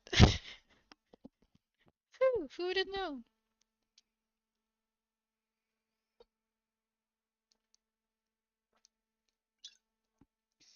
If you elect me as the sovereign of the Netherlands, first of all, this exam, I'm gonna make it 60 bucks. And then I'm gonna make it slightly higher based on the level. So you know what? You know what? I'm announcing it right now. Because technically, I can run for like mayor and stuff here. If I pass this exam, no joke. I was like, "Oh my god."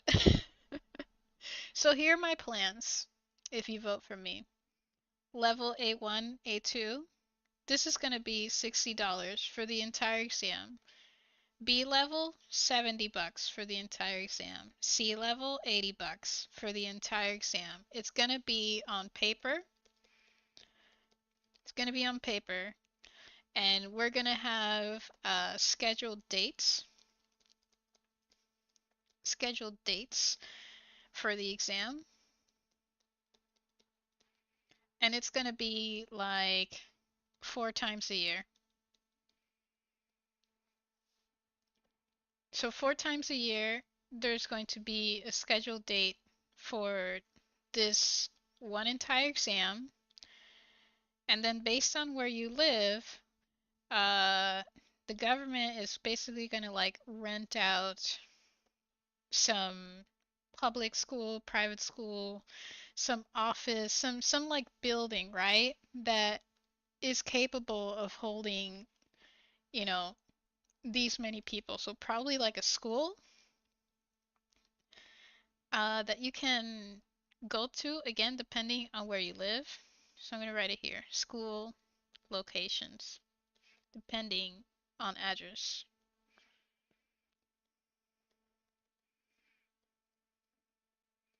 I'm not even drawing anymore, whatever. Yeah. And then because it's on paper, we're going to need a little bit of time to process the answers. And this is where Duo comes in. And this is where a lot of the cost of like, these $300 tests that are like 6 hours, it's just going to go out the window. It's going to go out the window because we're going to have paper. We can have a machine that, you know, can process the answers, and they're going to be a lot of like multiple choice and fill in the blank by choosing the multiple choice, right? Etc. etc. We'll format it in a way where it makes it easier to have it by paper. And then Duo, sorry, not Duo, not Duolingo, Duo, which is the government company here that deals with this entire buffoonery. We're not gonna, we're not getting rid of people's jobs, okay? There are some people who still have this job for like local exams for, Dutch schools. That's a whole separate thing. But at least for the Dutch language exam, their job is now not how to, have 200 computers in one area and how to make a website and blah blah blah. Their job is going to deal with test scores, as well as sending said test scores to each individual person who took that test at that particular time of the year.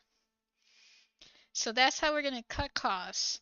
Okay, but you're asking, what about like the listening section? What about a talking section? I got you. We're going to have CDs or like audio, whatever audio. I don't care. We're going to have an audio for one classroom for that particular like group of people who are in that one classroom. So, here imagine here's like the radio, right? And then the teacher, and then the radio's on the table, and then like everybody else is like here, right?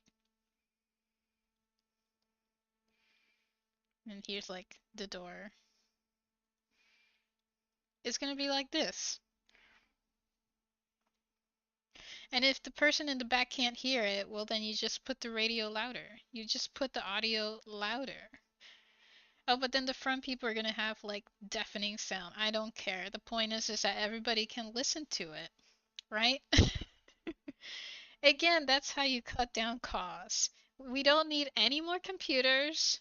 We don't need any website hostings or whatever. You just need a piece of paper, a pencil, and a competent, like, contract worker or temporary staff that can press a play button. That's all. Then, then we're gonna send these test scores or these tests to Duo. They're gonna process which, like, the score of people, and then they're gonna send that to people's homes because they already have your address, right? And then that's it. And then the test is gonna be, instead of like 6 hours long, we're gonna make it like, let's say, two-ish hours. Two-ish hours. And this is gonna encompass maybe 3 hours. 2 or 3 hours. This is gonna encompass the entire exam. It might be a little bit higher for the higher levels. because maybe you want to test some extra things. For the speaking part, we're going to again have temporary workers or people that are like already teachers who maybe want to have a job that's like 4 times a year, right, for a little bit of extra cash. They're gonna be the ones, what's it called? Outside judges, judges. They're going to be the ones who hold the speaking part. You're gonna sit. Here's the student again, or I guess they're gonna be like, like that, right? And then they're gonna sit in front of a panel of three people. Three. Did I say free? Three people. And then this panel is gonna ask them questions for the speaking test. Just ask questions and answer questions. And then when the person leaves this panel, because, buddy system, they're going to be able to say, oh, they did well in this one. No, they didn't do well. Oh, I think they kind of can get more points there, blah, blah, blah. And then they can also have a recording of what went on, just in case, like, three people is not enough to indicate the the resulting score for said individual. You know, we could do that too. But I think, personally speaking, is not that important.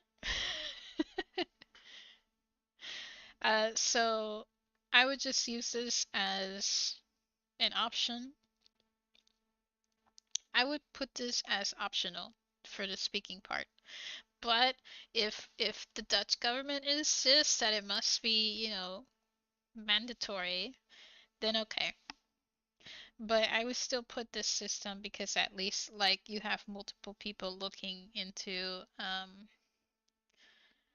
uh, someone's speaking ability rather than just you like listening to audio on a computer by yourself and then you answering and you're, to the computer by yourself. It's very not natural to have a conversation this way.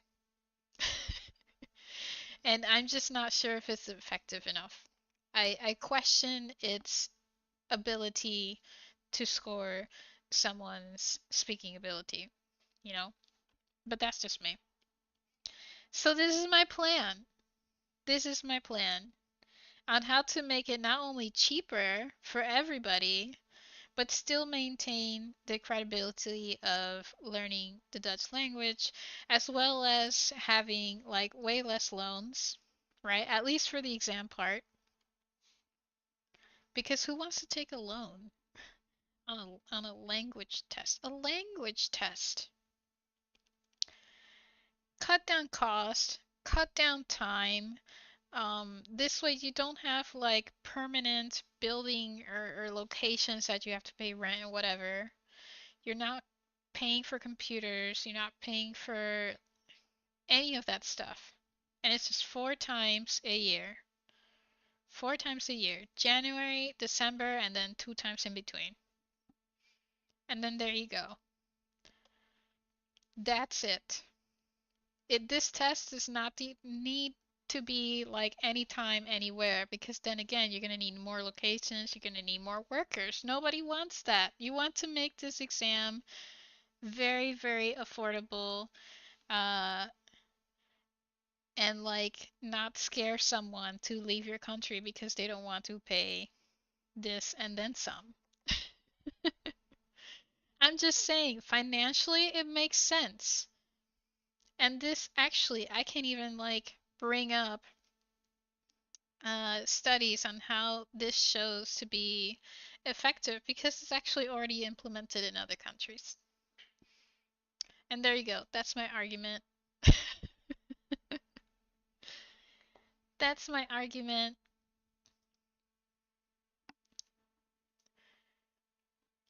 That is my argument.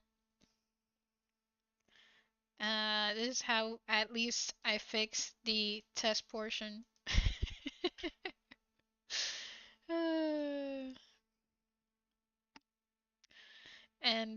terms of how many people take it, we'll just say no.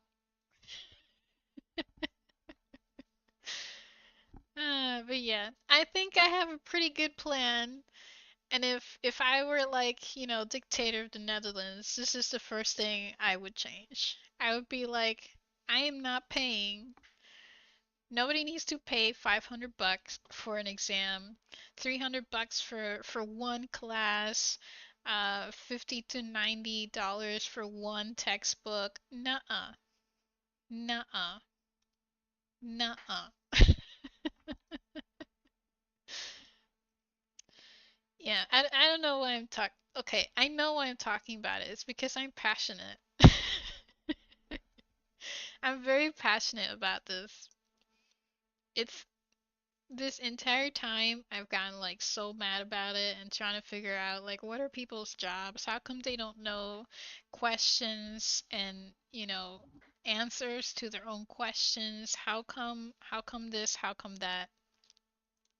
It all boils down to uh incompetency and then like so many things, like so many rules or regulations or whatever you want to call it, being added over time that at some point its original intention, meaning, purpose, and image of what they imagine is just not that anymore. Also, the one thing I forgot to mention, if you fail any part of this exam, so let's say you fail the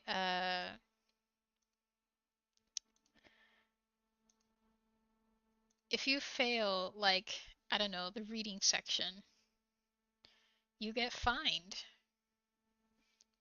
If you don't take this exam at all, you get fined. Tell me, in anybody's lifetime, have you ever gone to like a school? Let's say you're like a third grader and you fail an exam, and now the school is fining you because the third grader failed their exam. It is ridiculous. It is so ridiculous. There are no incentives, in my opinion, for passing this exam other than like someone not being up in your case and threatening your visa status. That's not an incentive actually. That's not a positive incentive. But yeah, that's the one thing I forgot to mention. You get fined if you do not pass a section.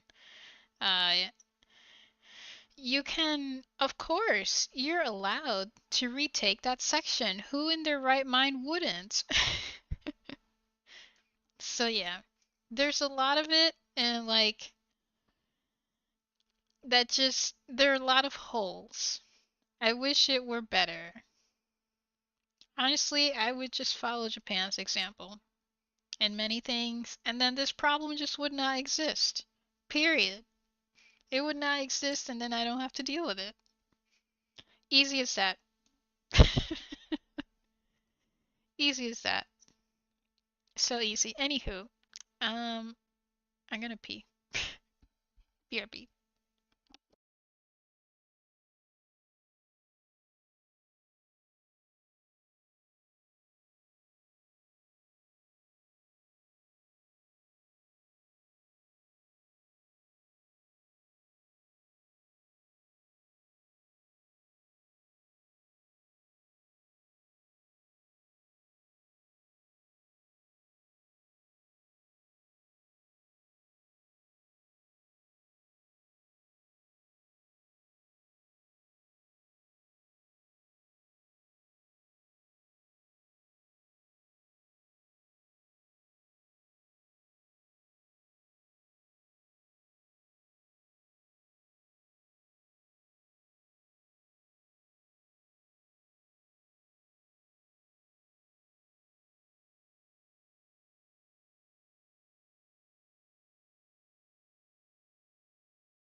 neck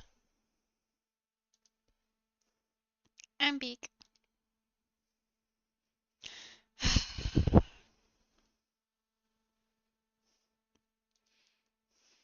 Also, last thing, you can call me any name under the sun. I know you're joking, Jeremy, but this is like a legit answer I would tell anybody is you can call me any name under the sun. But am I wrong? Am I right? Let's stick to the claim at hand. Yeah.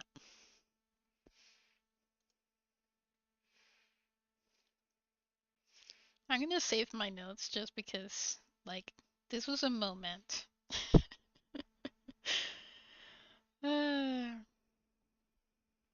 This was a moment for sure.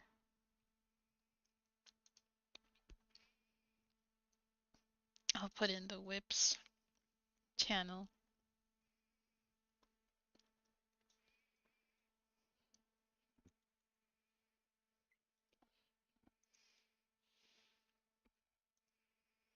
Hey, that worked. Cool.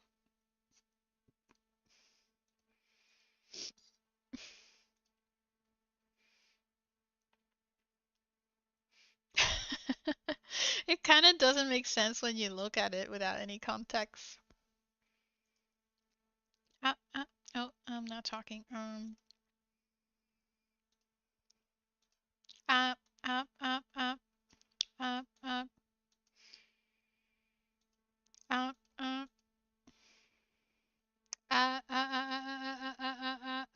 Okay, there we go. There we go.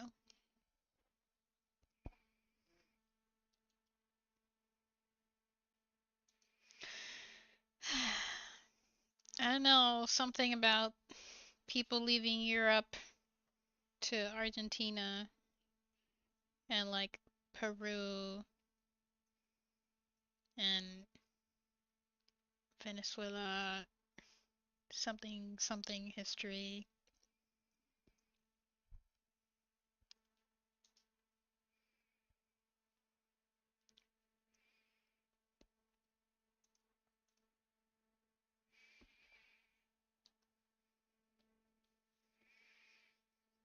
I can't believe people stayed to hear me talk about my rant. I would have for sure thought, I mean, maybe I'm muted. Maybe that explains it. I would have for sure thought that I would like, I don't know, someone be like, I'm done with this. I don't want to hear it anymore.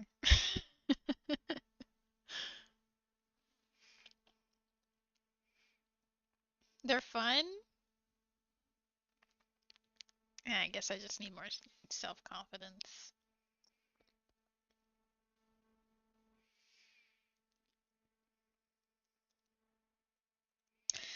Ah, life. Am I right?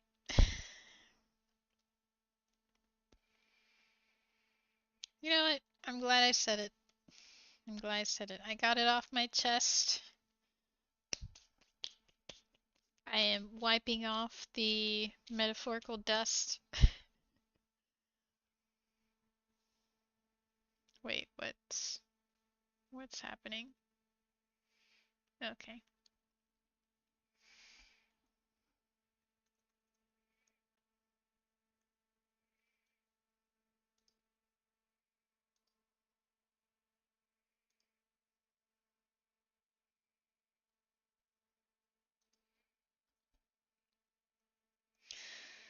Ah. Yeah. I've just slowly been dealing with it this entire time.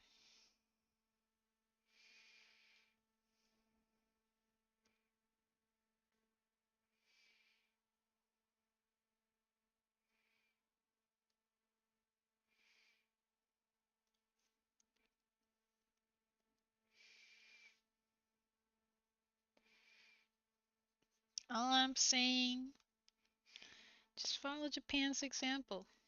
They've done pretty well, in my opinion. Maybe not everything, but it's not like a total catastrophe like this. I always tell everybody actually at one point or another, I think just simply because it just naturally comes up in conversation. Every place has its good and bads. And if you're in a moment or particular time in your life where you're thinking of moving, or you're thinking of like, oh God, I hate this place, right? Every place has its good and bads. Which good and bads are you willing to deal with?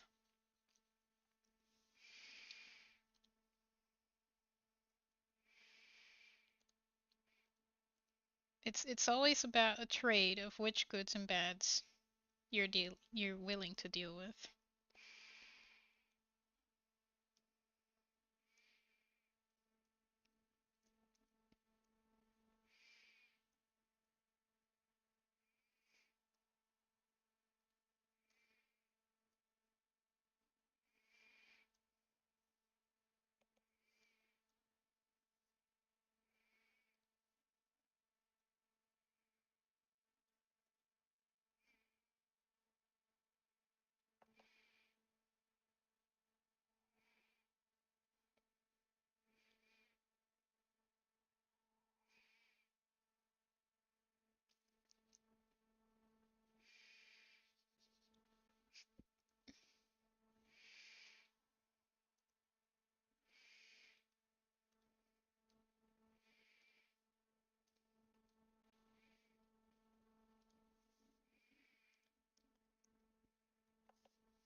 I'm trying to figure out how I'm gonna cut this part.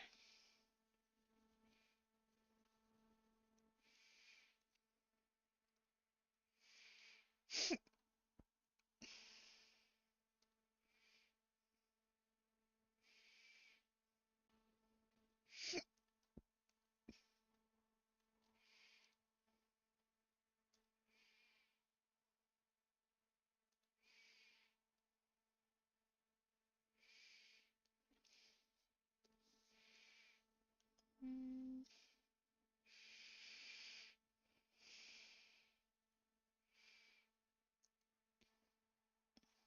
um,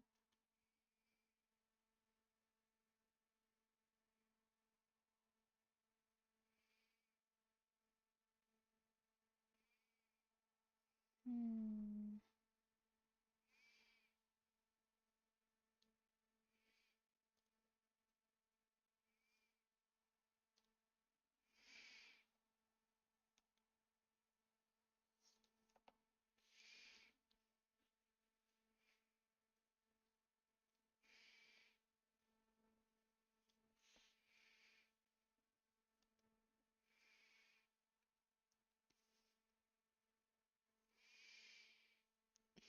The sad part is that like I was genuinely enjoying Dutch Duolingo because I myself chose to learn a new language. Like I myself said, you know what, let me try it out. And I was having fun. And fun is super important when you're learning anything new. Motivation is super important. You need to enjoy it. This sucked out all the joy. If I were just left to my own devices, I probably would have been learning faster than to like, you know, be threatened for visa status. Like if they had just left me alone, I would have done better.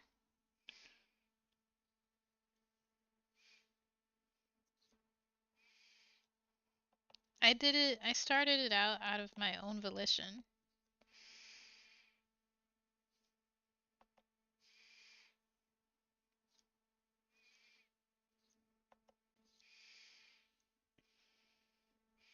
I think, yeah, I think that's like the sad part of just me being frustrated by it all. Even when someone just like asks me, so how's your Dutch going? I don't even want to talk about it anymore. I'm just like, do you have any other topic of conversation that you want to talk about with me? Like, is that the only thing you want to talk about, my Dutch skills? Can we talk about your English skills now or your French skills? No? Does that hurt your feelings? Well, maybe don't ask me every time. But I just don't know how to say it in like a not so blunt way as I just said now. If that makes any sense.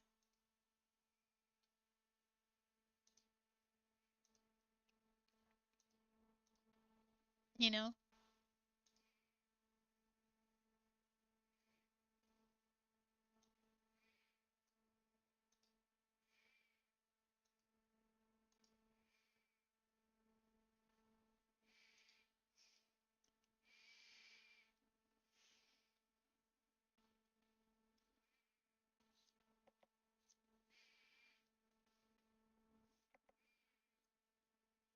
I guess maybe the best way I could tell to someone is imagine if you were in school.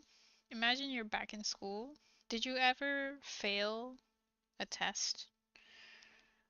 Well, imagine, your school fining you because you've failed your exam.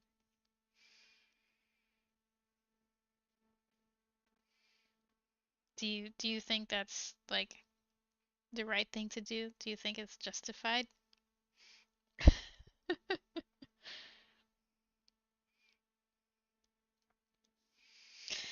It's about money. Can we never like not have money be part of the problem? Leave my wallet alone.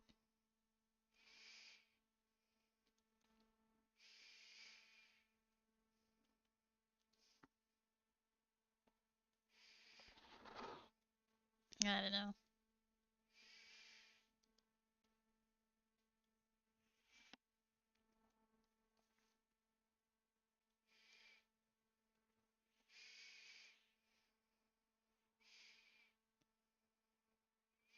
It's been interesting watching Kingdom Come Deliverance too. Just for like the historical context that I I guess forgot because I don't really think about it. For example, some NPCs being in trouble and the way that they're reprimanded is just having them uh like their hands and neck being constrained into this thing. I don't know what it's called, and then stand in the center of the town. Can we bring that back? Humility goes the long way.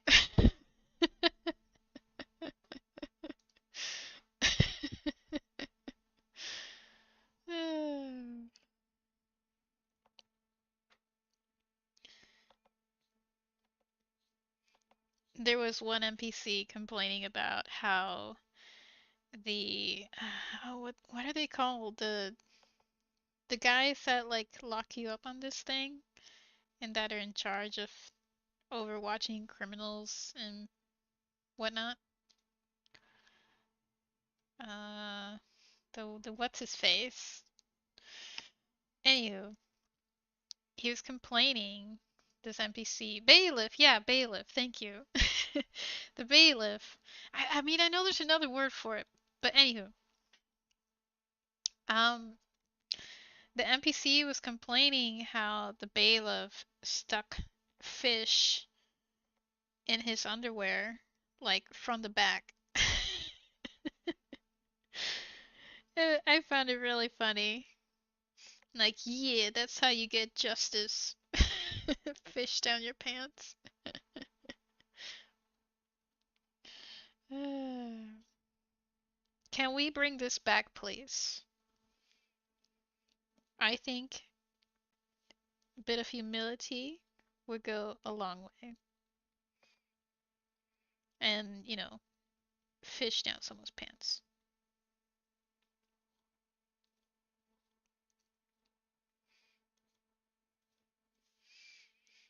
And then they will repent, and then all will be forgiven.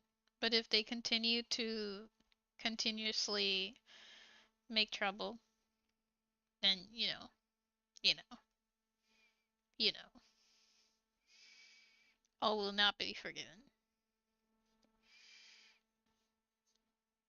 You know.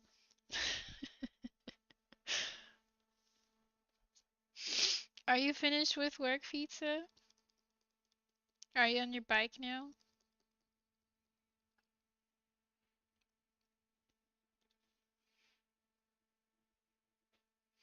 I don't know why my eyes are squishing so much.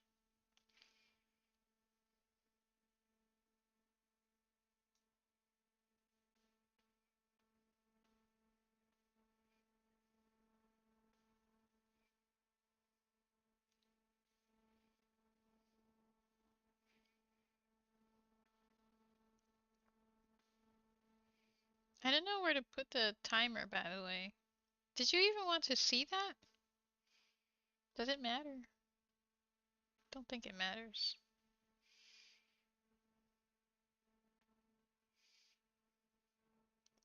I'll put it here, maybe.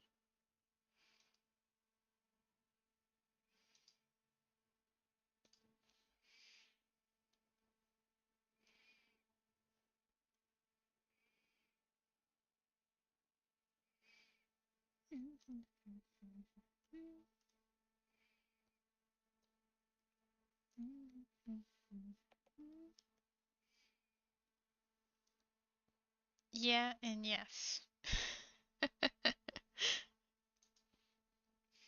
I wonder.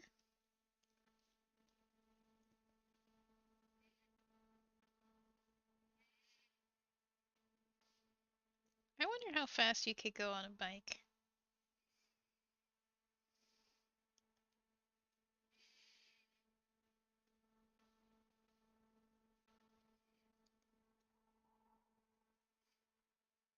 I know you're way faster than me,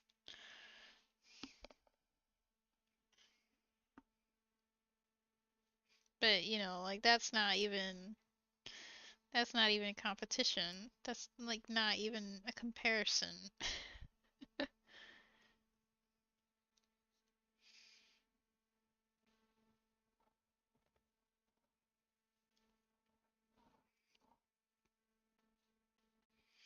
And that's another topic that people in the Netherlands really like to talk about. Bicycles.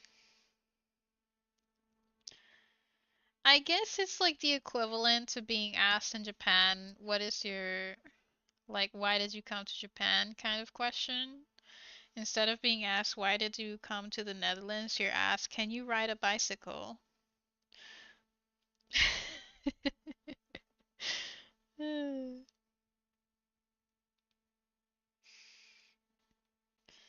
The way we're interested in topics, right?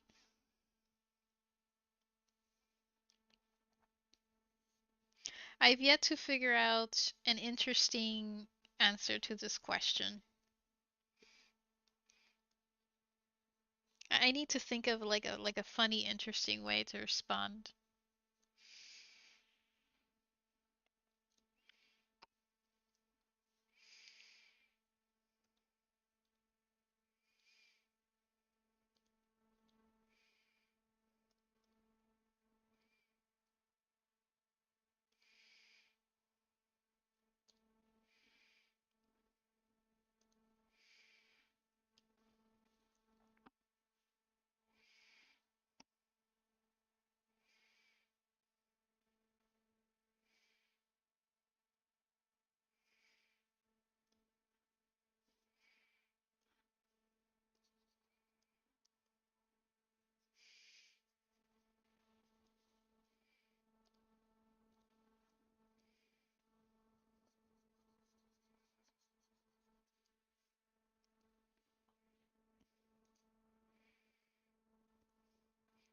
50 kilometers per hour speed, cycling bike, 70 kilometers per hour. So in miles per hour, that would be what, like 30-ish?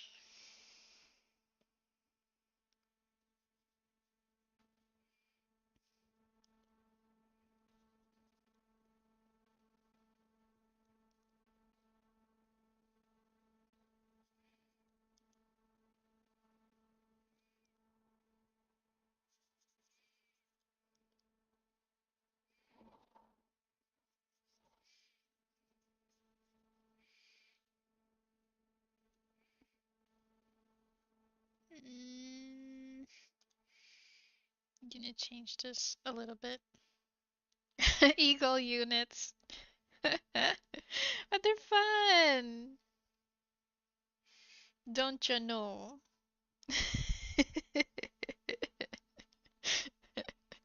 It's a challenge. Think of it as a mathematical challenge.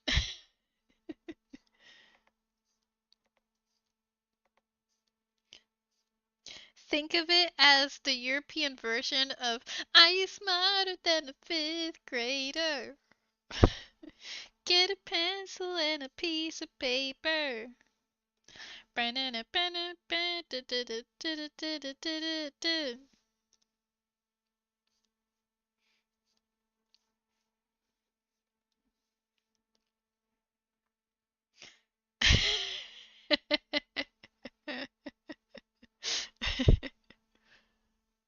Yeah, see, I think it's around 30. Let me see. I'll check. I'll check. Let me check. Let me check.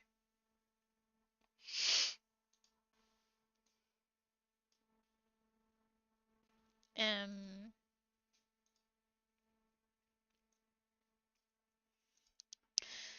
uh, 50 kilometers per hour in miles.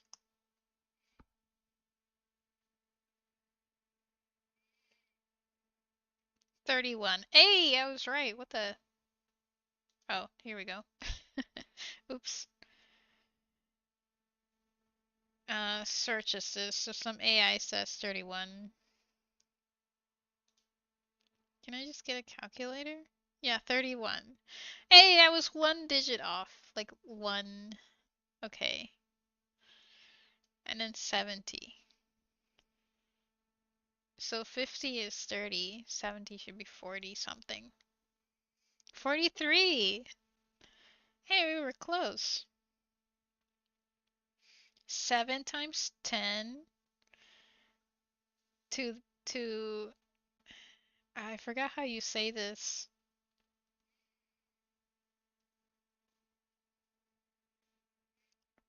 To to the what power? To the something power.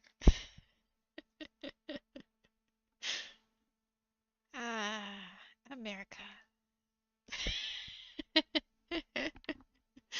Ah,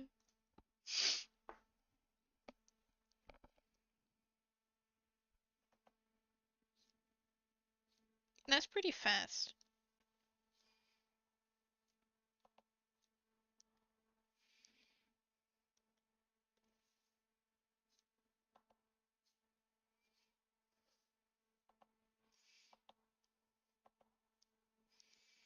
Yeah, no, I'm not competing with that. I'll just make you a sandwich. How about that?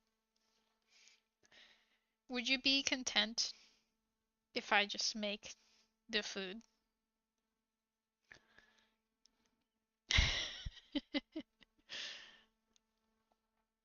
50 miles per hour equals 80 kilometers. I thought it was like a 40 something. Remember it as 5/8.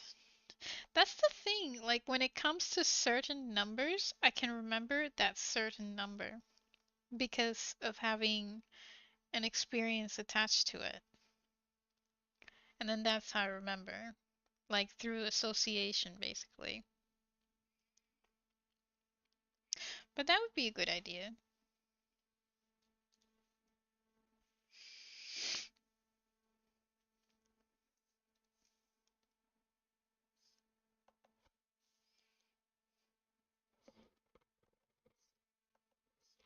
Also, hey, Jolie.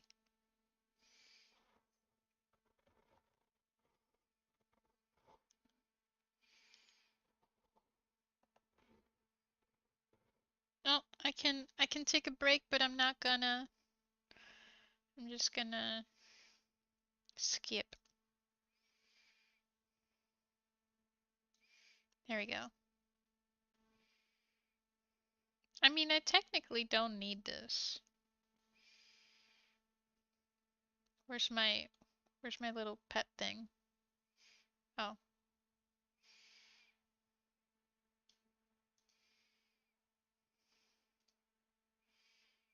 Oh.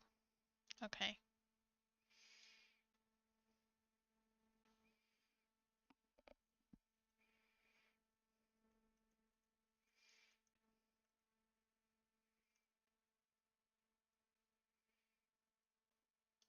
This is pretty cool though.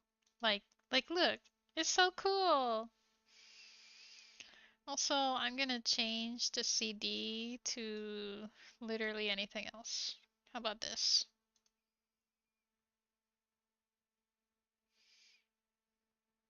Okay, yeah, this works.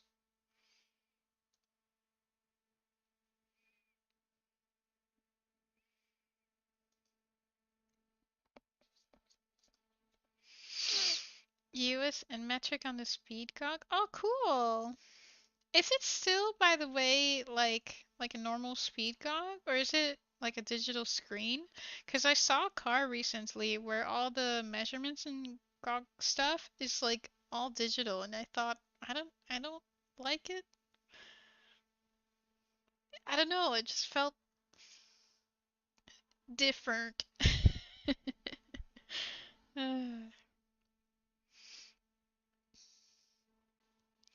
And most two lanes are 55. I see it sitting on that 80 Mark II. Okay, yeah, that makes sense. That makes sense. Yeah, so you'd be like, okay, so this would be like the equivalent of 80 kilometers per hour. But who really goes 55?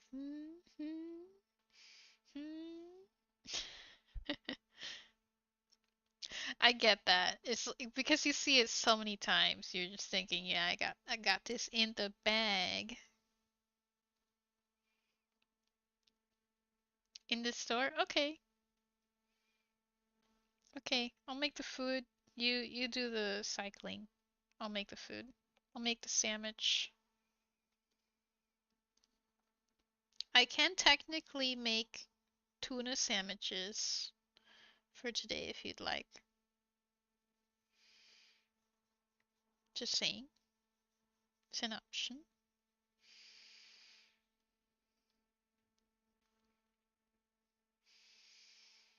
And hand crank windows. Oh my goodness! I haven't used those in a long time. I don't know. Like, I totally understand a car mechanic today being like, it's not just a car mechanic anymore because so many things are digital. Just give me, just give me a car. Like, I've been thinking this recently of even the Tesla cars. They look very cool. They're very sleek and kind of like, a 7-year-old boy science fiction come to life with like their box trucks. I think the iPad thing is very cool, but like at the same time,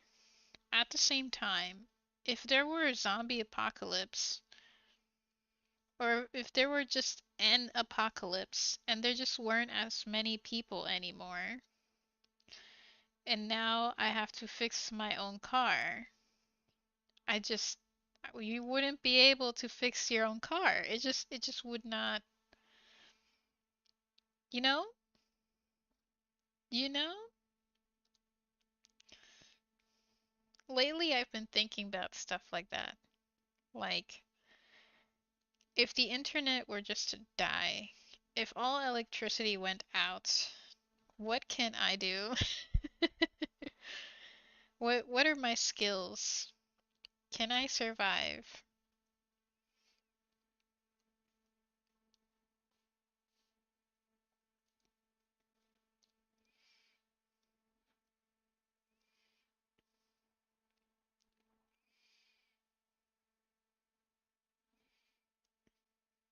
Maybe that's just me.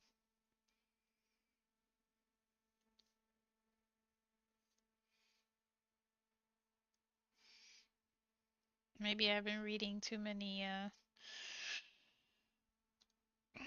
WEF files.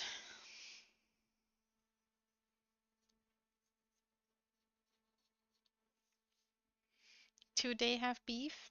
Okay, two-day half beef.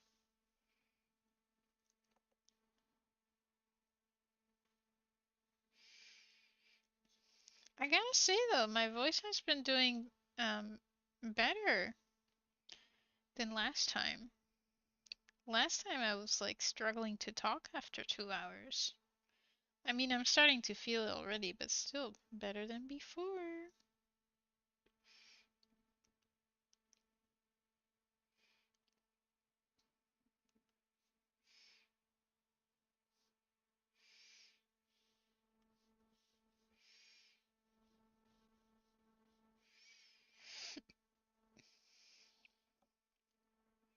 Mm, I'm not sure how to.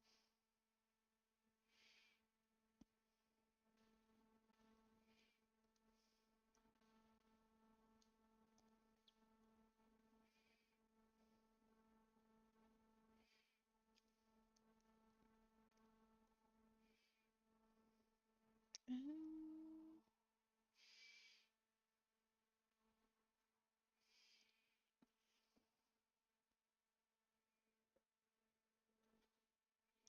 Oh, that's my eraser. Oops.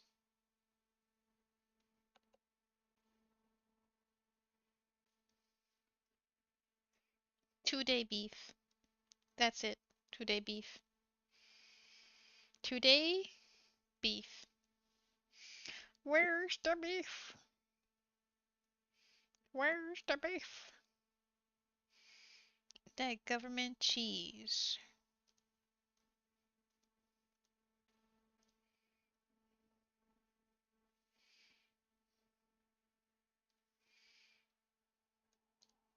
I don't know what I'm saying.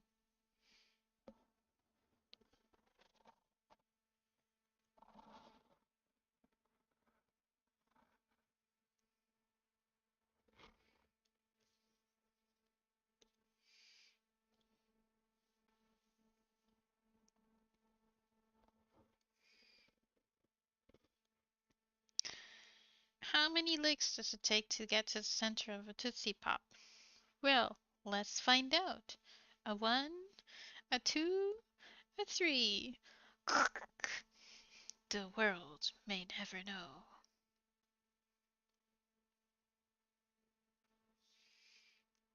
Hey, Mr. Owl, do you know how many licks it takes to get to the center of a Tootsie Pop?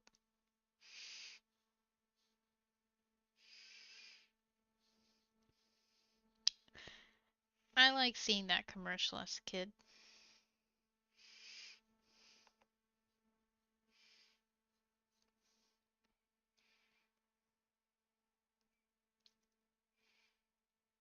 It was fun.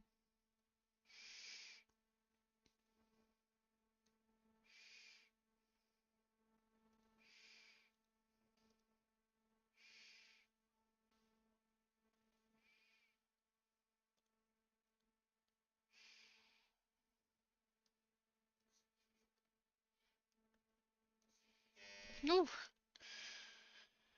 Ooh.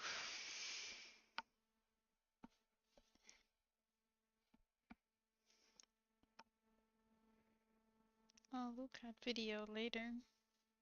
Hmm?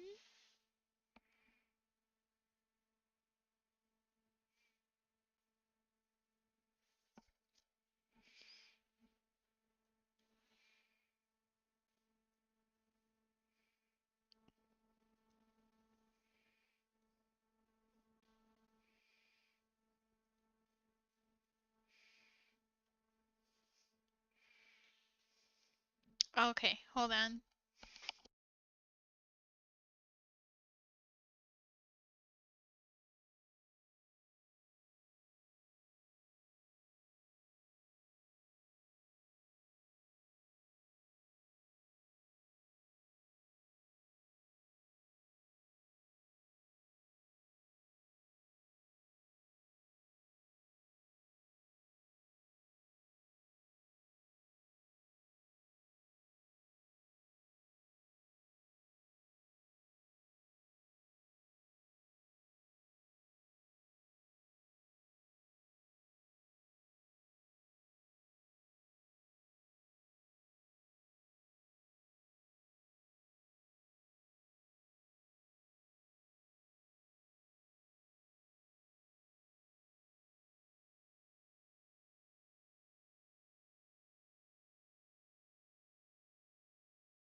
Well, whoever was there, uh,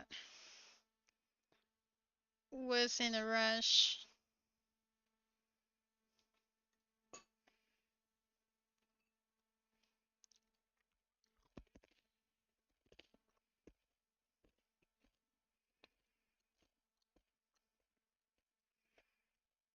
Hmm.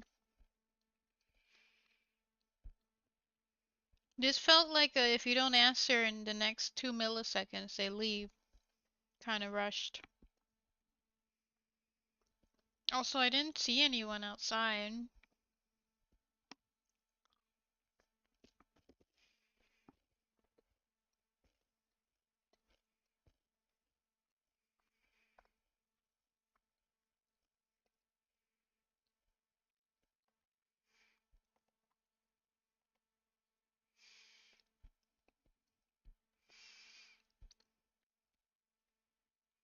Hmm.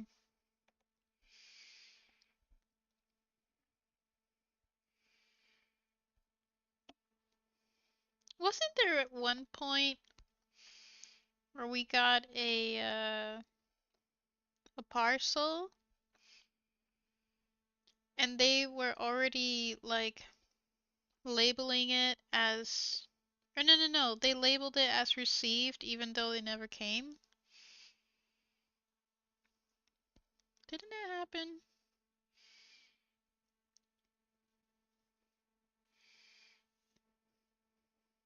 I don't know. There's been so many instances I can't count anymore.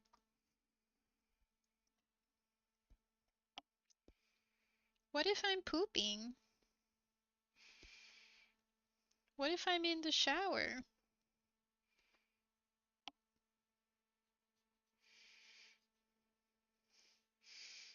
Please deliver my parcel. I'm just pooping.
Hmm.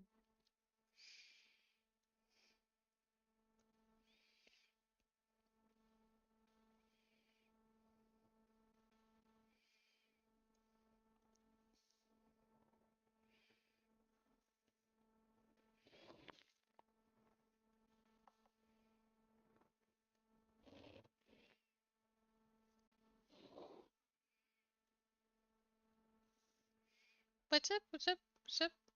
What's up?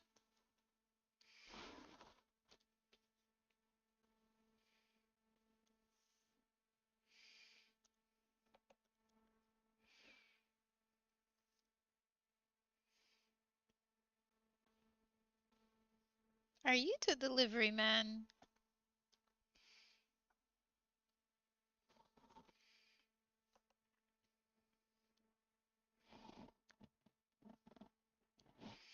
I know.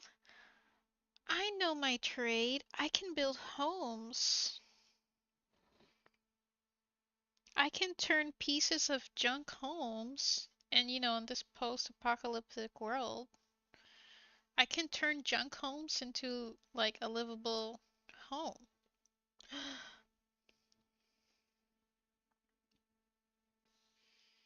Maybe that's my contribution.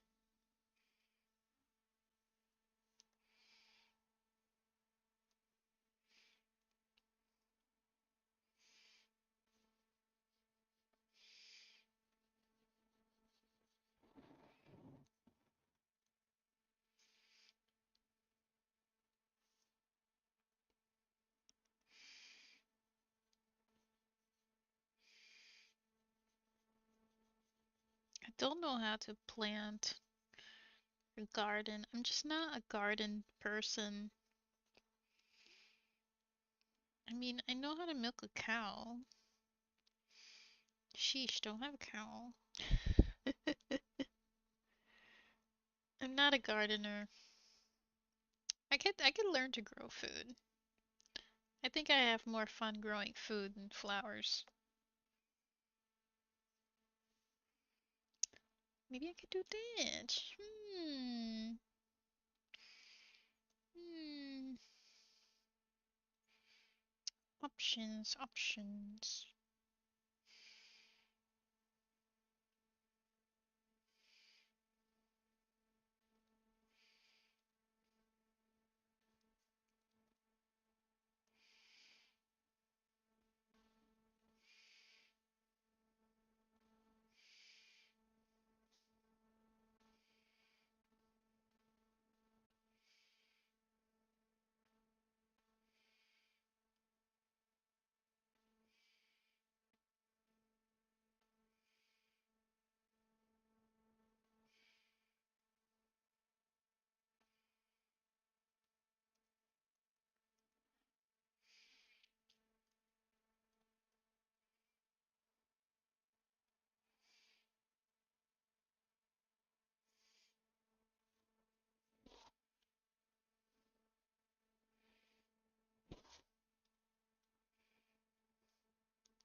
Nah, don't want it. Changed my mind. Don't want it.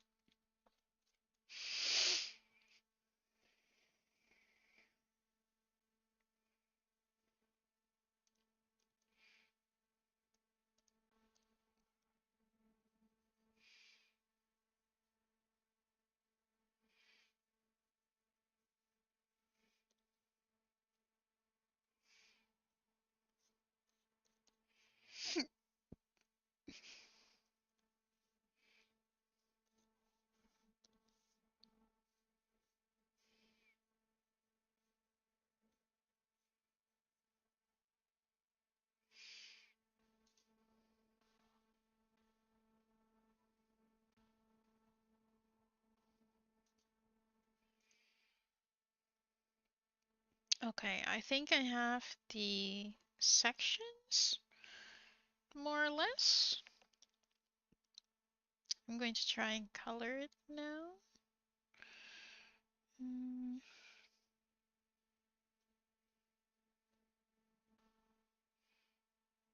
Oh, I need to bring that higher. Okay.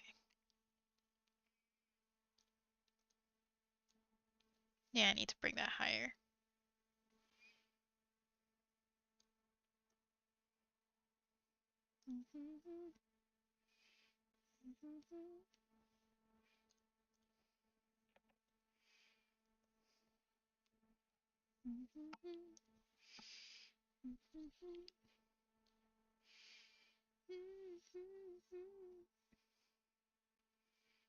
Oh my gosh.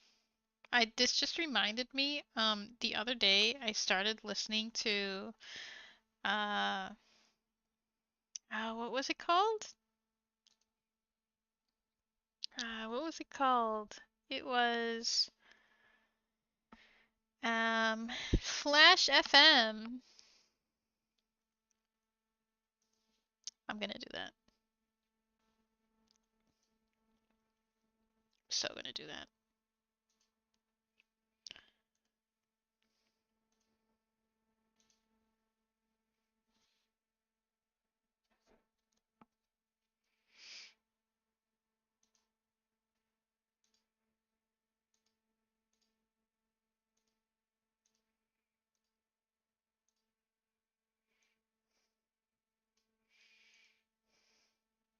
You're gonna love it. I'll make this my last one. Nobody wants to get around.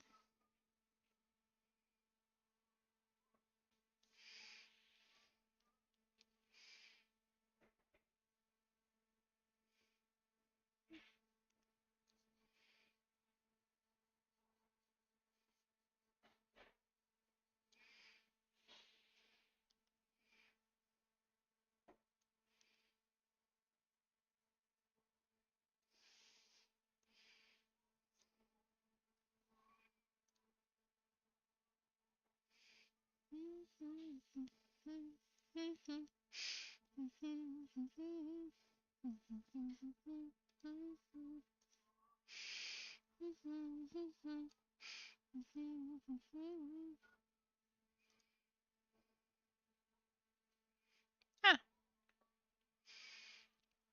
Oh.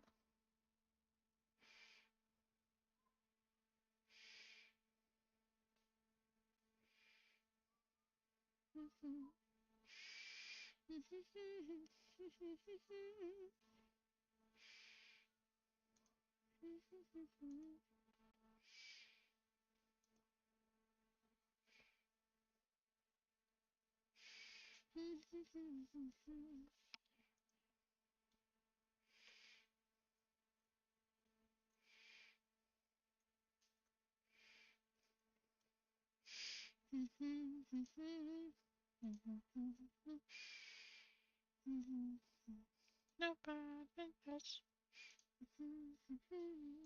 Oh,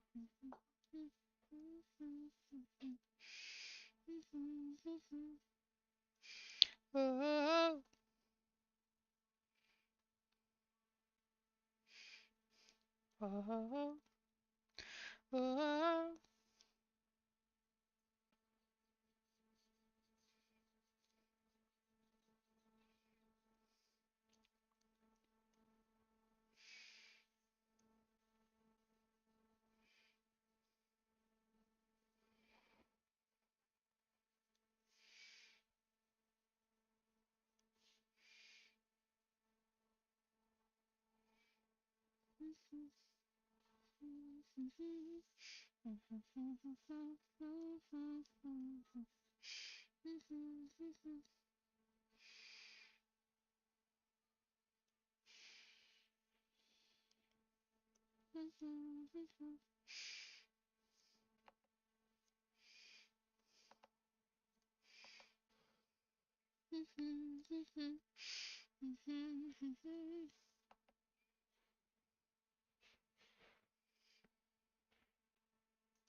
Rated R for retarded.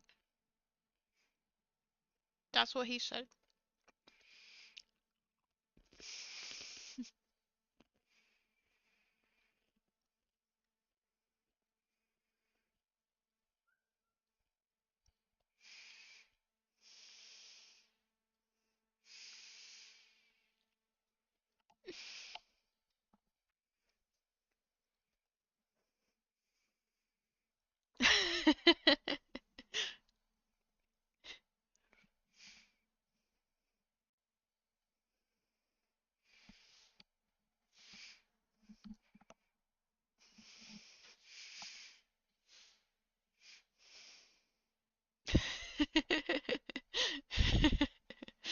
It's a good song.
Do you think they're still working on the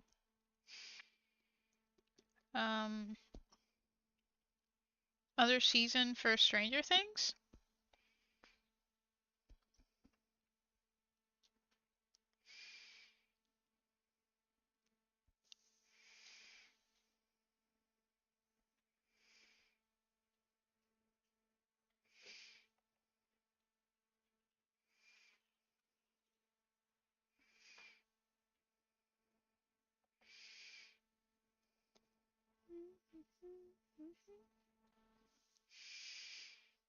I like this song.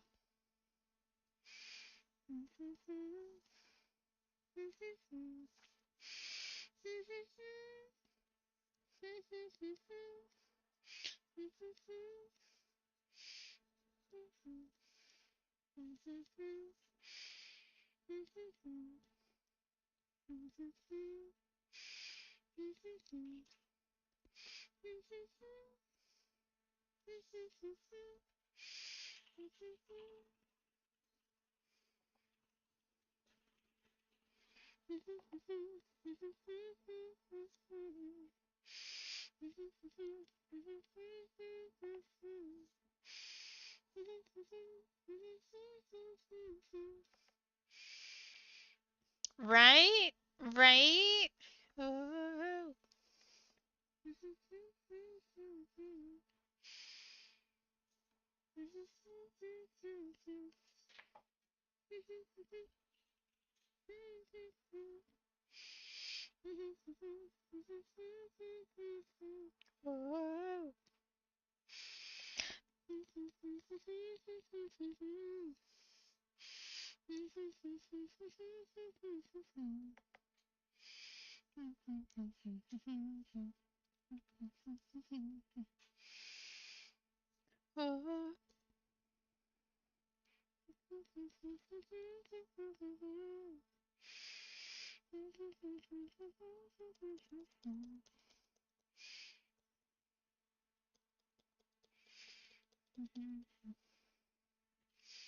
Oh. Oh. Oh. Oh. Oh. Oh.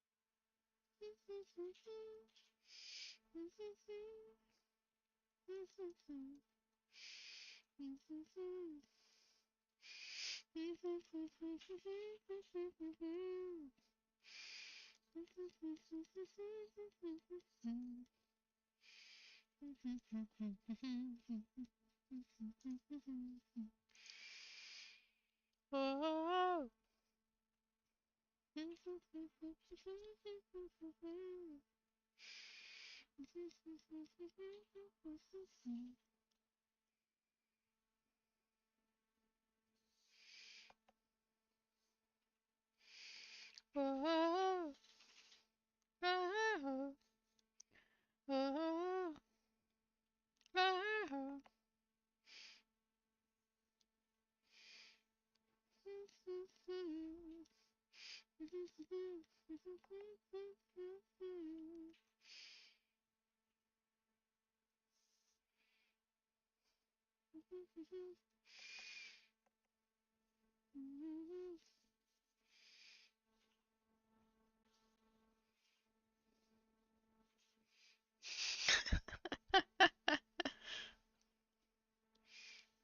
Complete the look.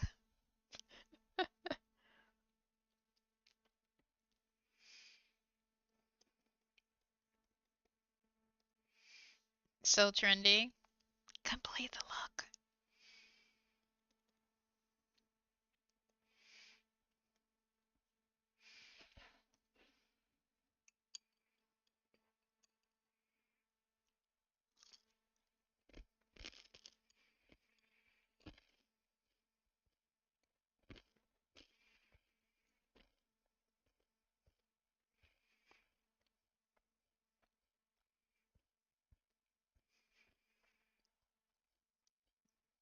This is totally hindsight.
Call me.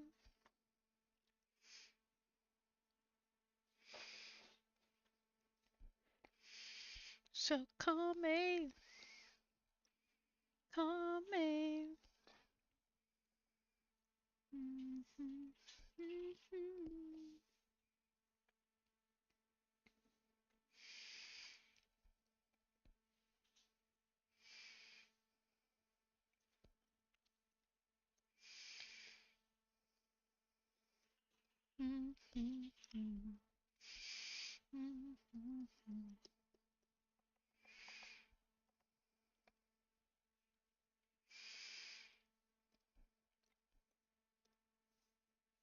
Call me.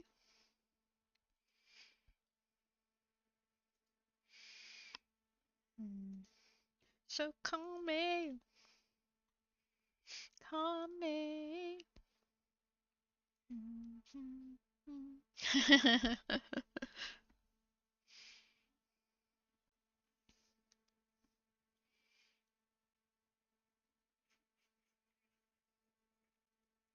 Call me.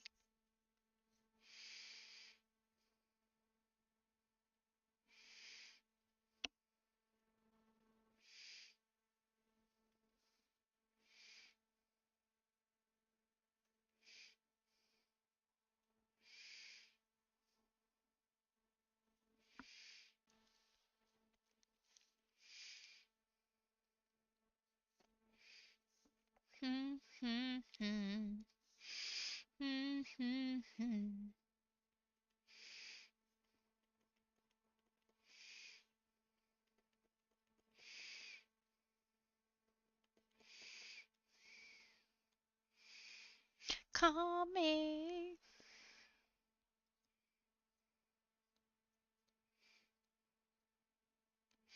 So call me. Call me.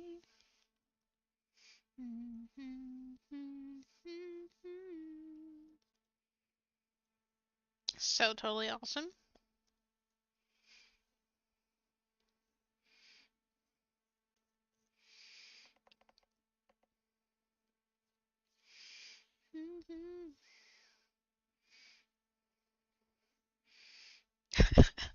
The things she says.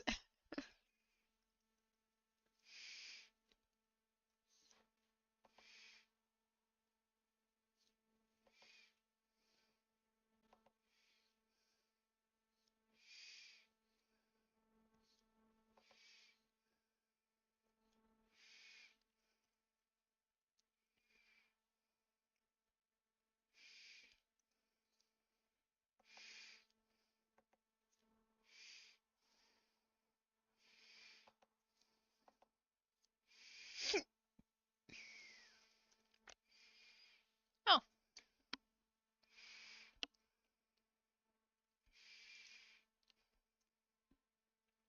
did he evolve? Hey! Mame Kudo has grown into Mimi Kudo.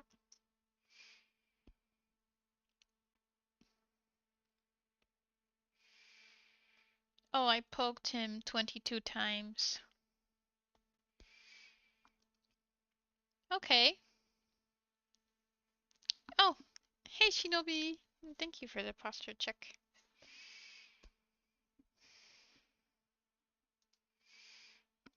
Sweet.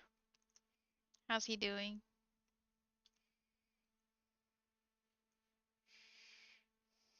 Cute.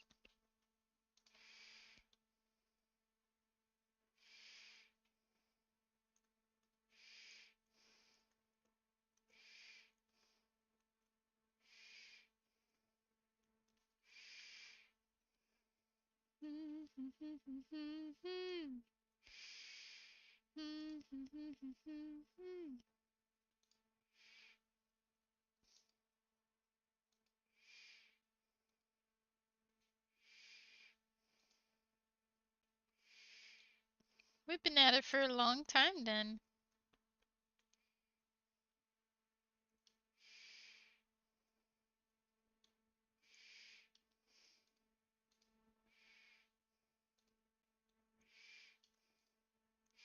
Ah, relax time.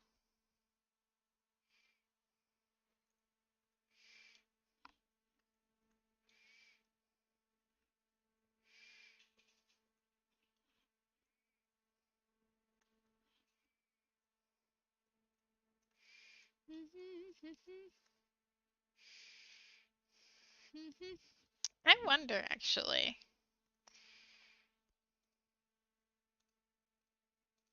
Can I see someone else's room?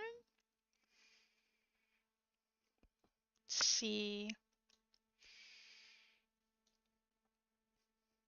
Ooh, someone made like a bedroom. Let's go join. I've been pretty alright. How are you?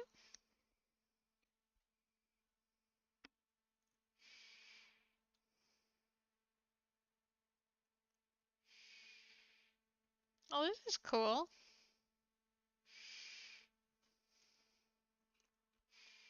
Yeah, that's pretty cool. Can I like sit somewhere? I can sit there.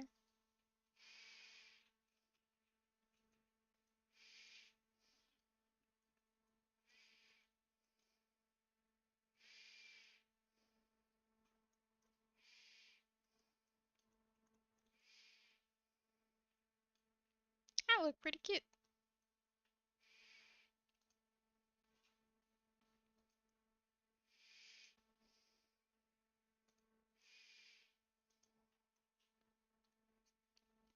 Oh wow, you've been following for a long time.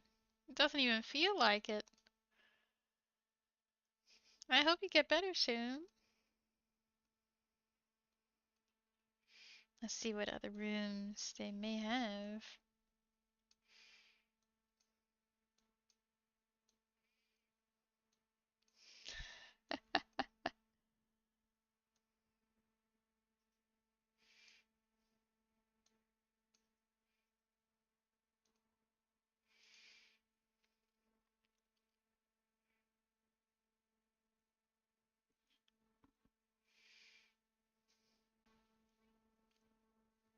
Come on.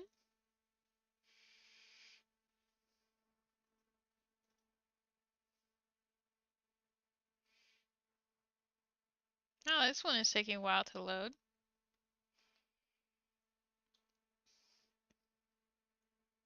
Whoa. So we can sit here.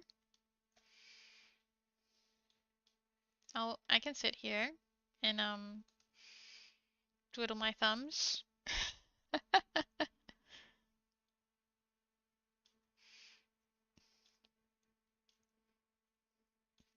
They can sit up here.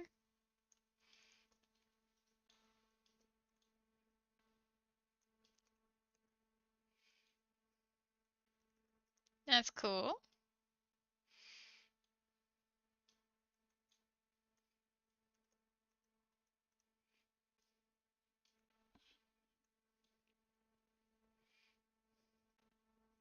Okay. What else we got? Oh, we can sit up here also? Yeah, I'll sit here.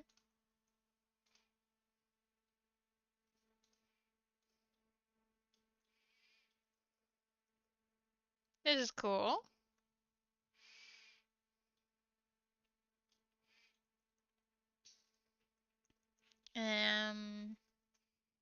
This looks like, I don't know, some other PC area.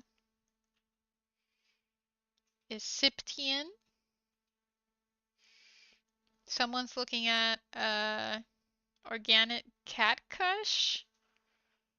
Oh, catnip. Made in USA. someone's... What's this? Looks like something. I'm not sure what. It's a YouTube.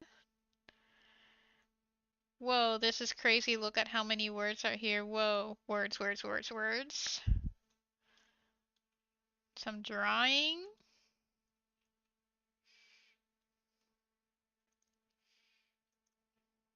Book your appointment with our psychiatrist. We need to talk. How about not? Okay. And then some kitchen stuff. Oh, we can sit here? That's cool. This is really impressive. They did a lot of work here. And then some stairs. This is cool. Oh. Oh, that's a person.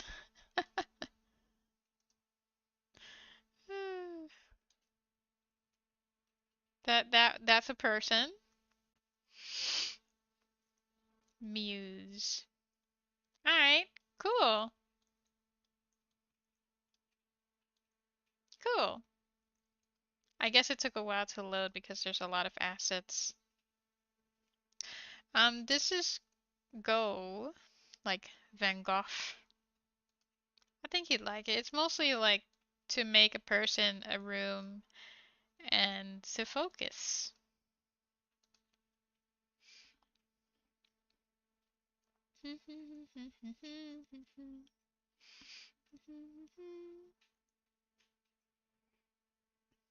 I like it so far. It's pretty cute. Um, it's like $8, right? At the moment. Oh wow. Oh, this is cool.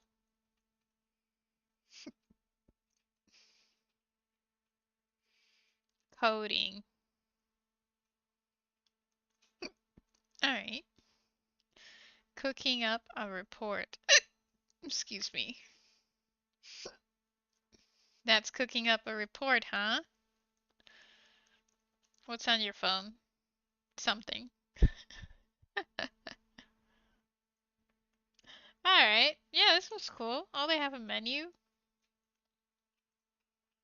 They have classics, lattes, usual stuff.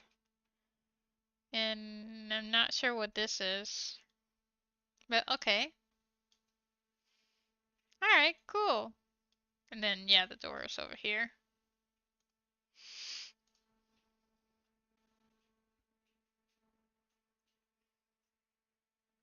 Okay, one more. And then I'll go back to the artwork. What else do people make? What's this? It's a chic room, it said.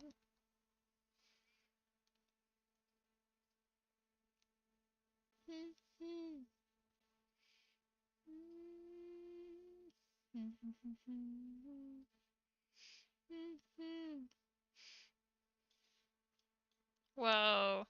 Oh my god.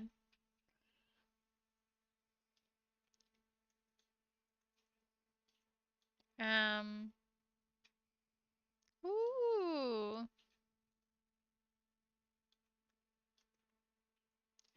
I'll sit here and um uh I'll be like this. How that? Oh, there's so much in here. There's really so much in here. I like her. Looks cute. Menu. There's kimudais, hot cake, shoto, taro. I'm not sure. There's cream sodas. There's blend coffee and green tea, orange cream soda, grape cream soda, melon cream soda, furuchura, furuchura, something about fruits? I can't really tell the letters sometimes. Yeah, and then a berry cream soda. Ooh, ghost cream soda, only $7.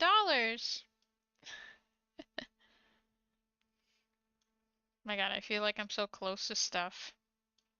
There's a place up here. This is very cool. Very, very cool. I think they did super well.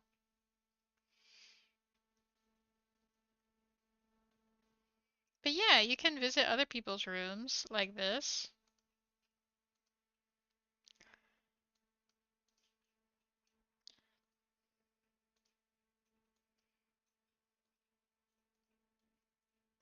I'll be there.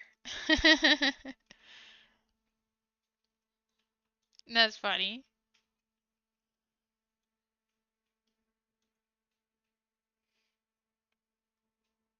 Hey, me.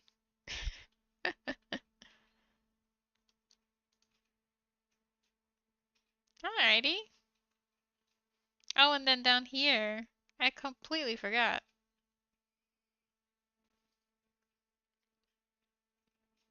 But yeah, very cool. Oh, and it looks like, yeah,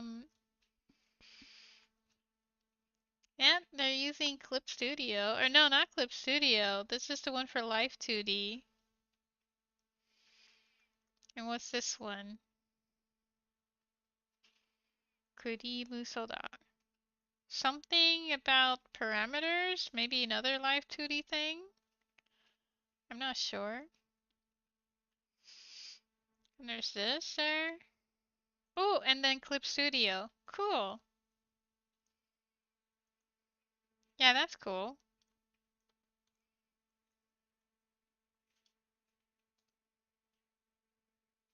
Picture. Alright.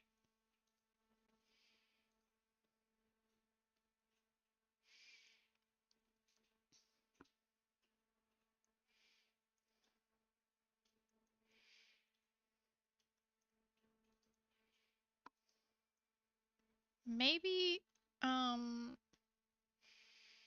hmm. Give me a second. Maybe I could put my own work in here instead of a stream, if you know what I mean. Do you know what I mean?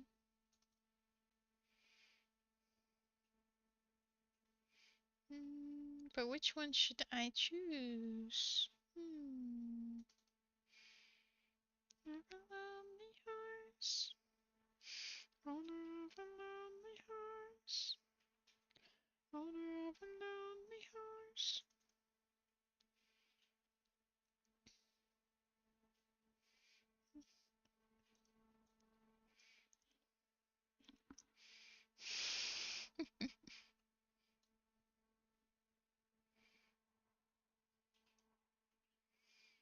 Okay, I need to save that.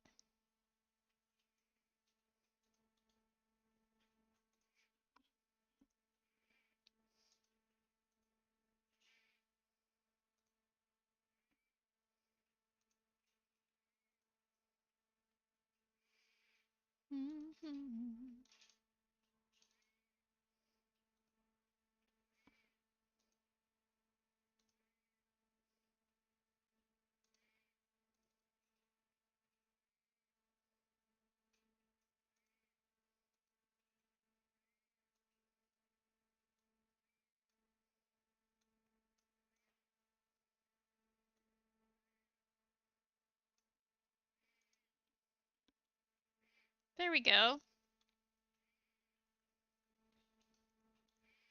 So that's my screen now. Can't see it because it's like mostly in the light.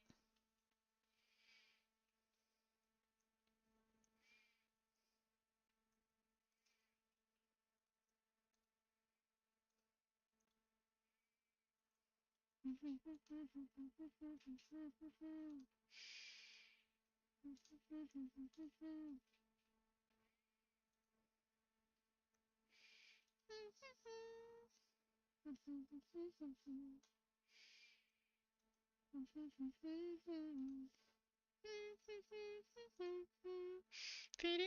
killed the radio star.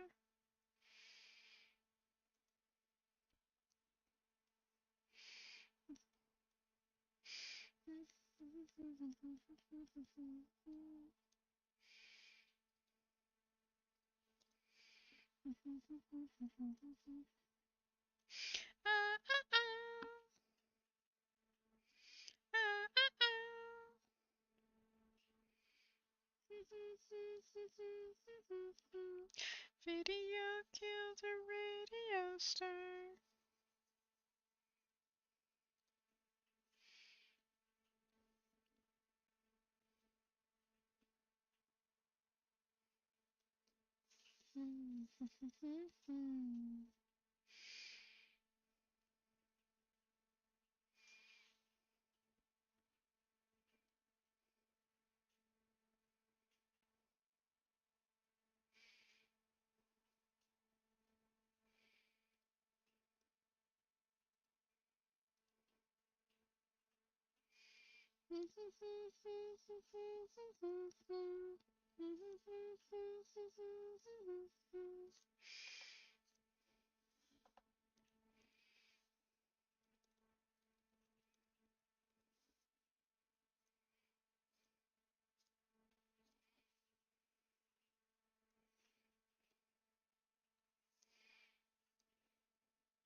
Oh, my Japanese boy.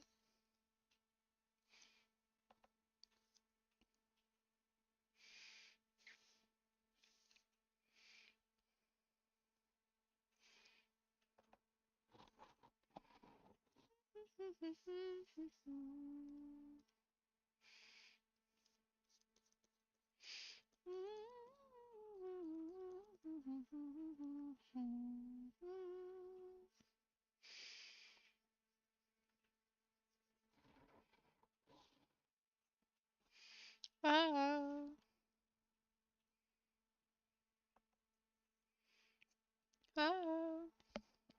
oh.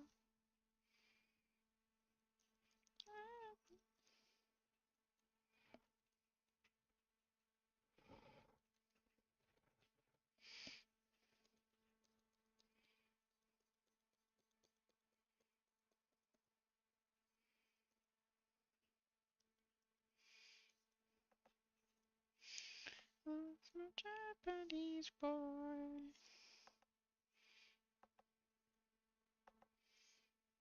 He Japanese boy.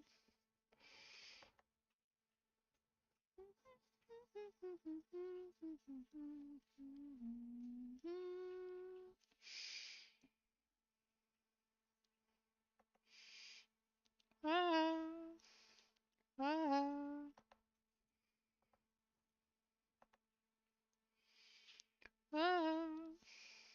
ah.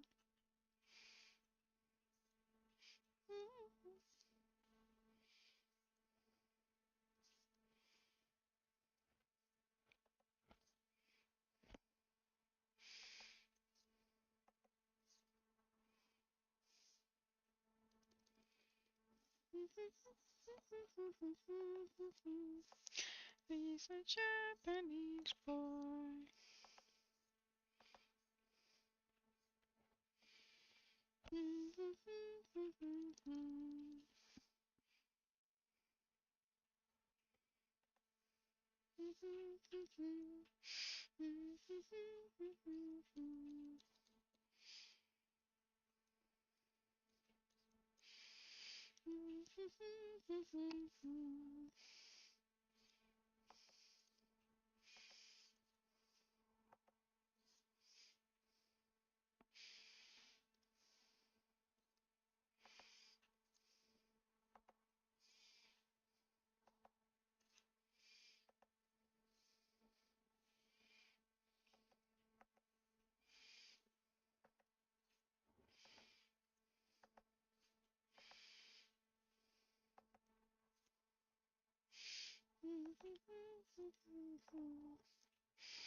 Degenitron.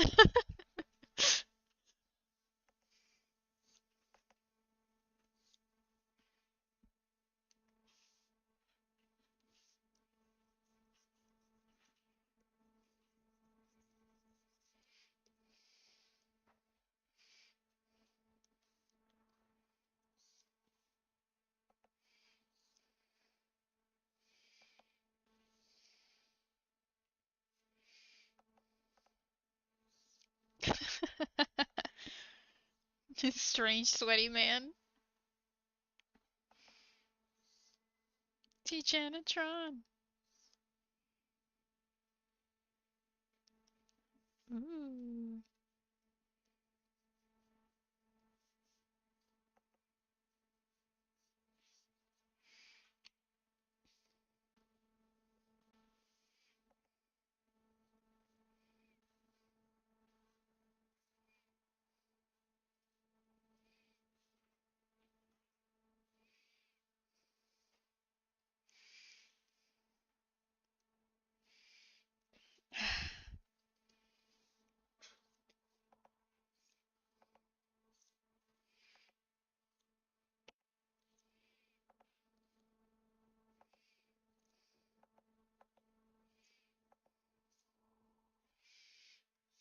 I wonder where she is now.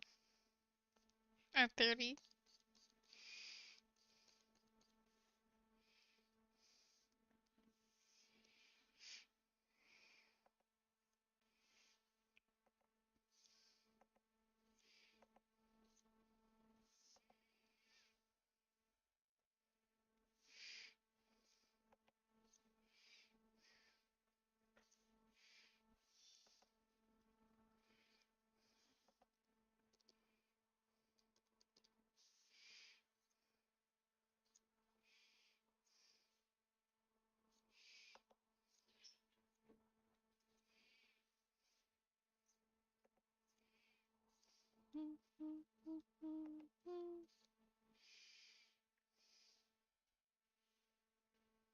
Oh, I did a shy.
Tonight. And that's the type of guy you don't get together with.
I just wanna use your love tonight.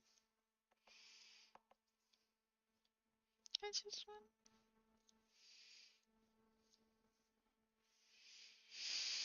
Hmm.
Rosy red skin.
Ooh, ooh, ooh, ooh.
I like their humor.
Jiggle cream.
I've been waiting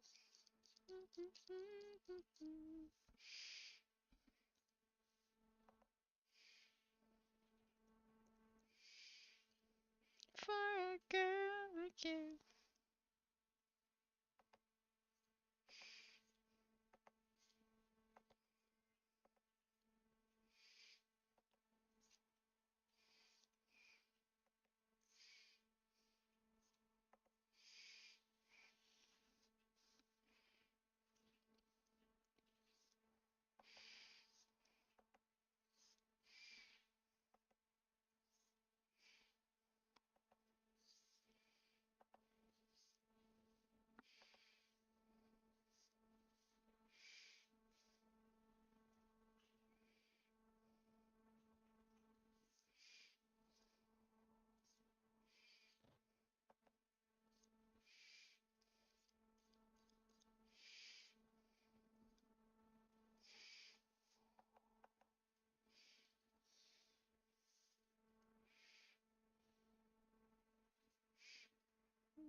I get it. Did you get it? Not just once a month.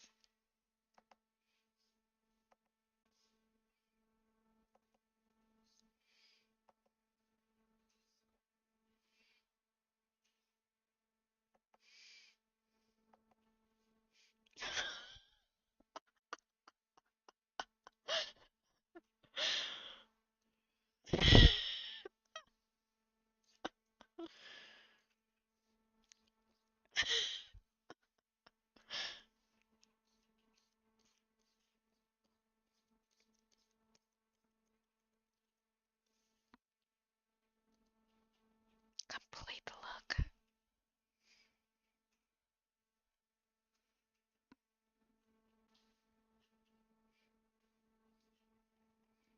Complete the look.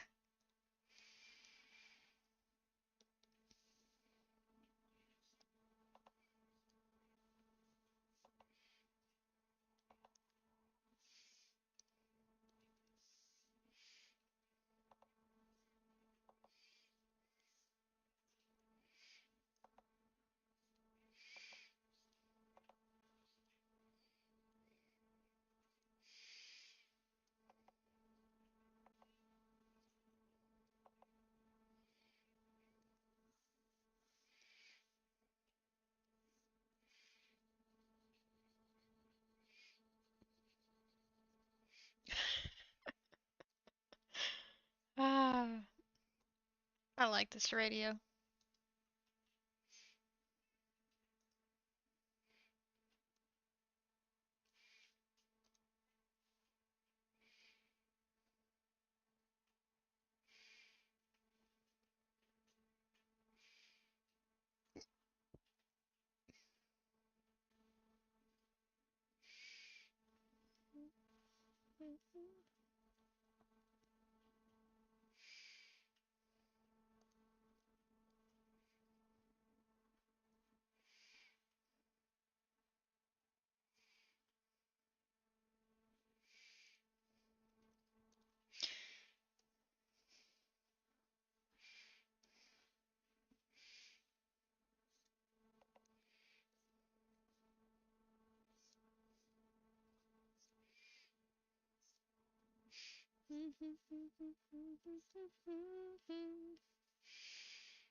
Juicy.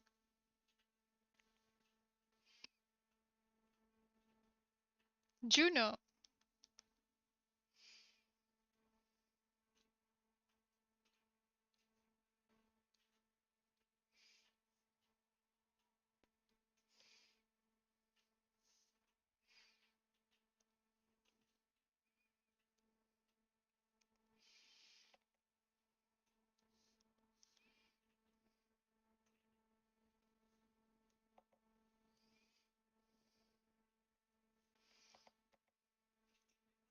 I like this song.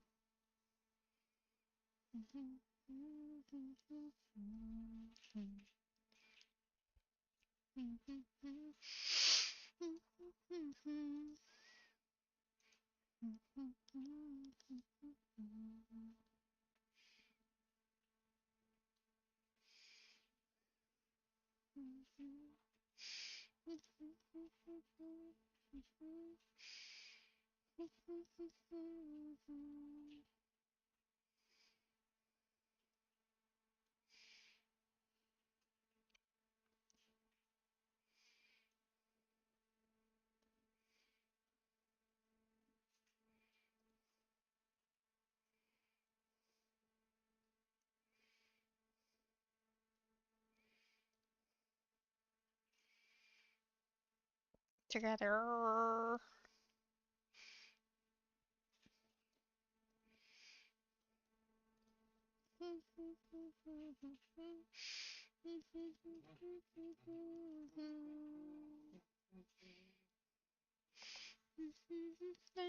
When I'm loving you.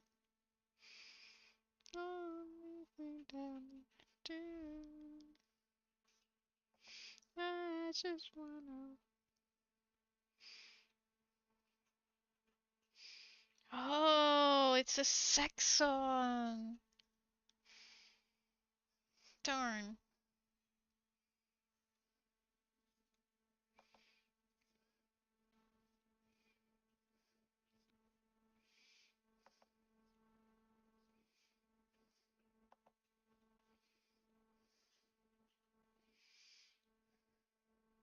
Okaedi!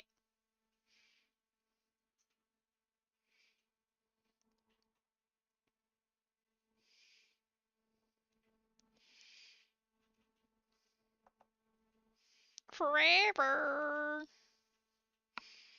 Keep on loving you.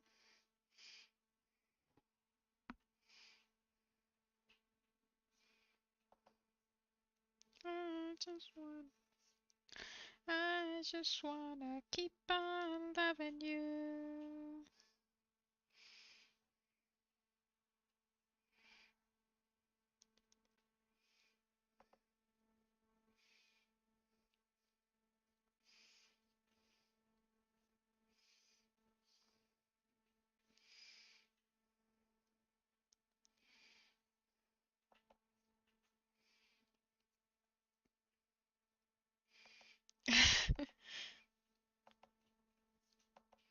Oh, my song! We're listening to the radio.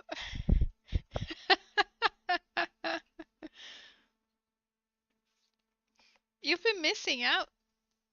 I I just died in your arms tonight. Must have been something you said. I just died in your arms tonight. I love this song. Okay. This is like my ultimate song.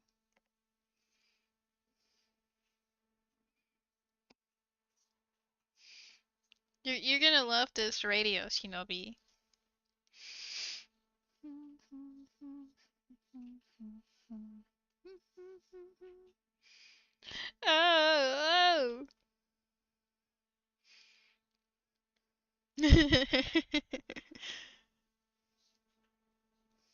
Hmm. I wonder why. Oh, I I'll just die in your arms tonight. Must have been something you said. I just died in your arms tonight. Oh, wait a second, I can't sing because YouTube's like, you sang the melody. It's the melody of a copywritten song. Whatever. I should have run away. I should have walked away.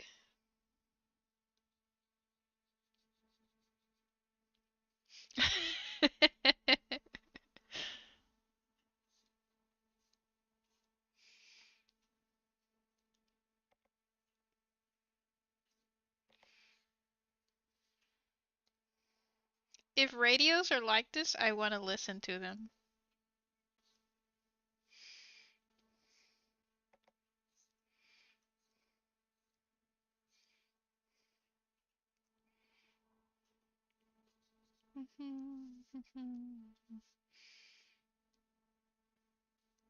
Oh, oh, I just died in your arms tonight.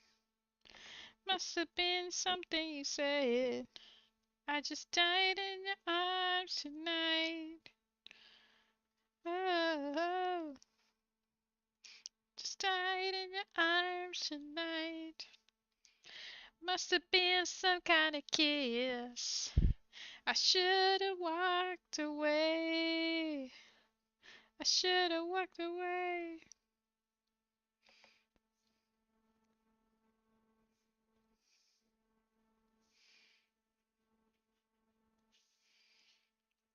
Honestly, rock songs from this time were more upbeat than pop songs, from what I'm listening.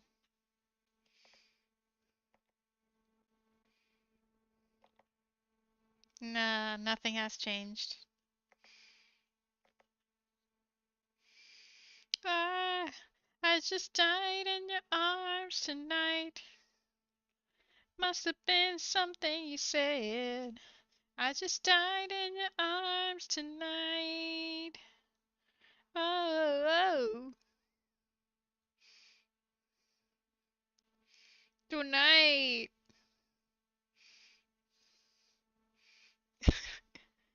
Let me tell you, by beautiful women.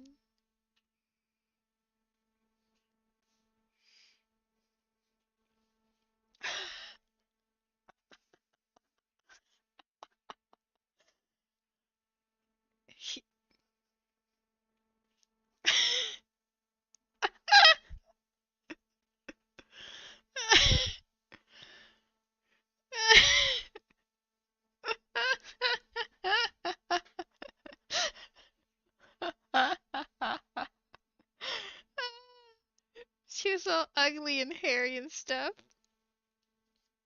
I told you a story. Oh gosh. I would love to know the rest of Fernando's lifestyle. You know what he does outside of work.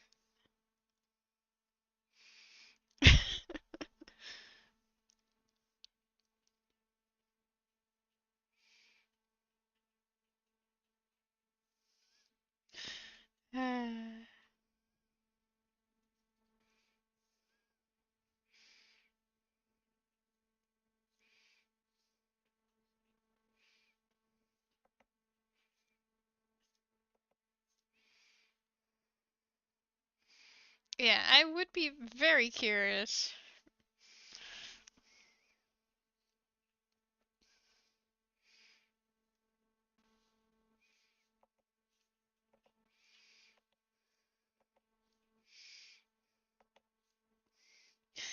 Pizza, do you think this radio would make your mom's head turn like a wait, what?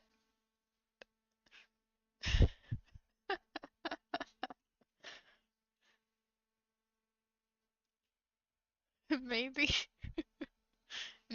Okay.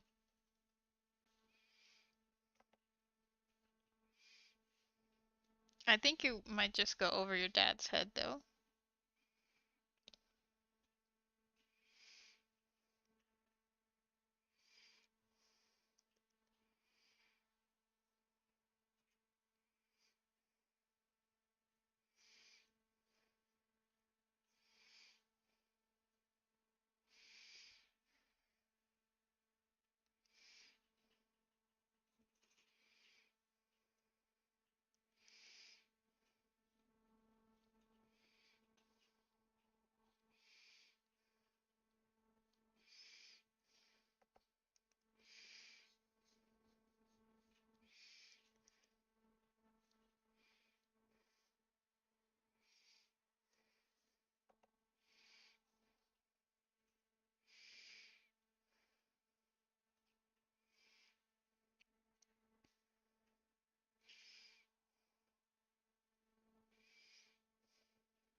Juno.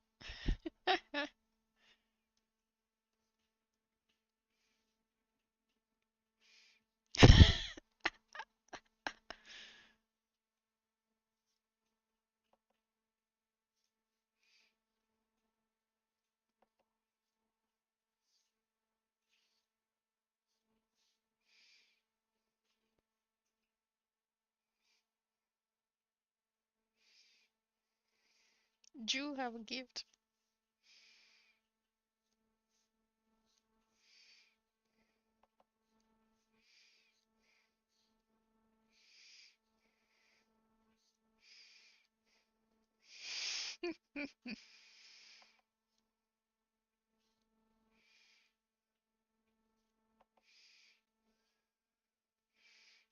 Jew break Fernando's heart.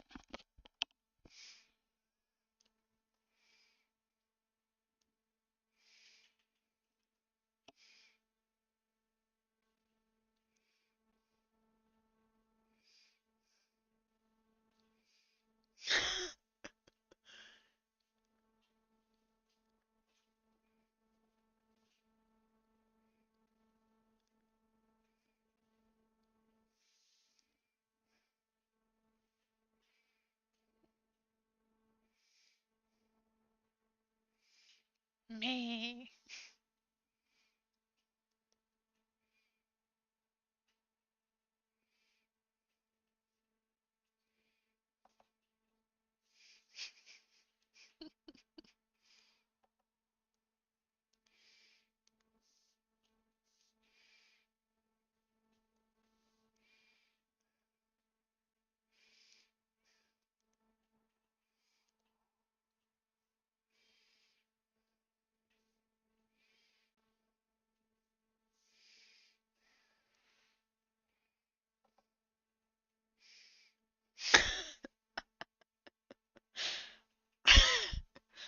Oh, I know why men have nipples. I know. I know.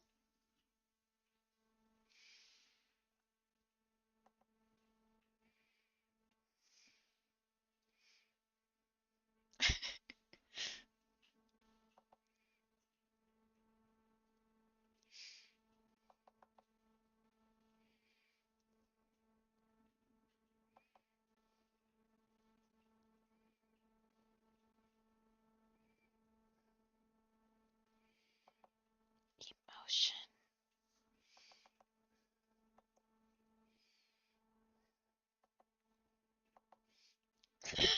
Oh my god. Uh,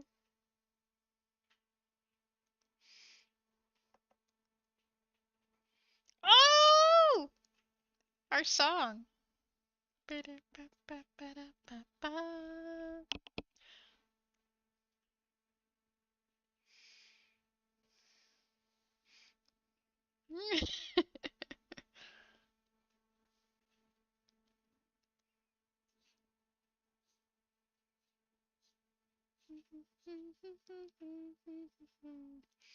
Say, shut up, ba, ba, ba, da, ba, ba.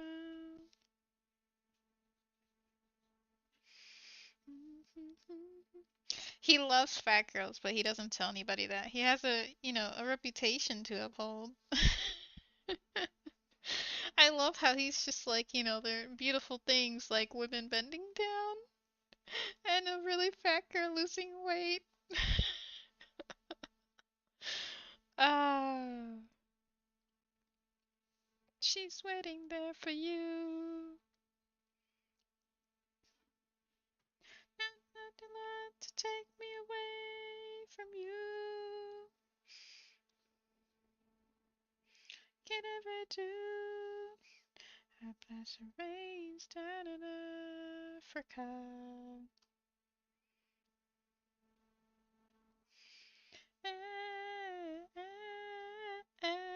Ooh, ooh, boop, boop, boop, boop, boop, boop. Bow, bow, bow, bow, bow, bow.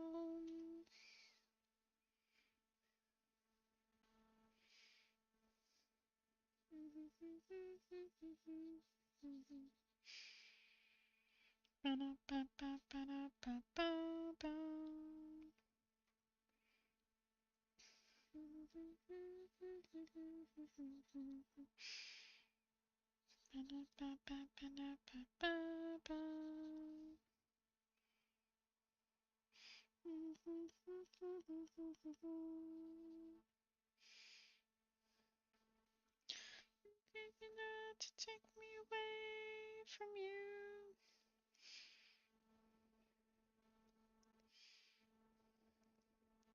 I bless the rain down in Africa.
Now I'm starting to understand more about Fernando. Emotion.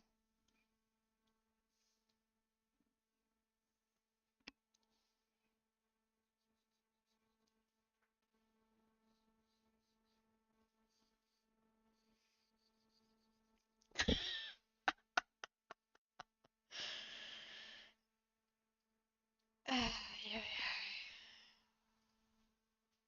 Ay, ay, ay.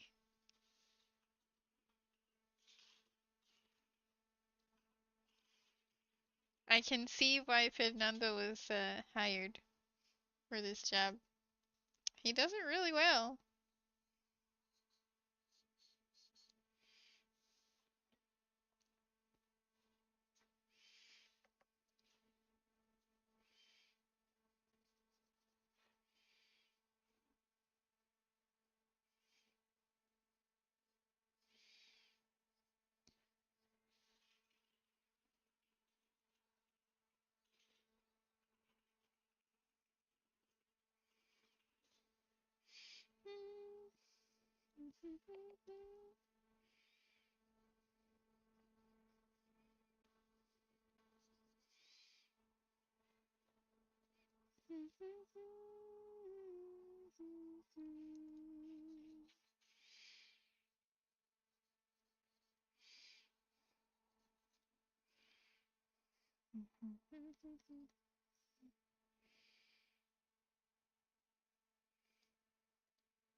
Oh god. Yeah, his transitions are definitely on point.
Juno?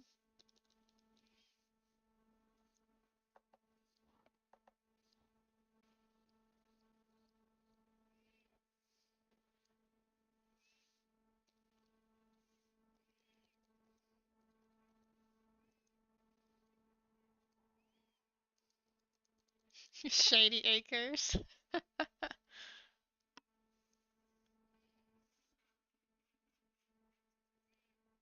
Condos.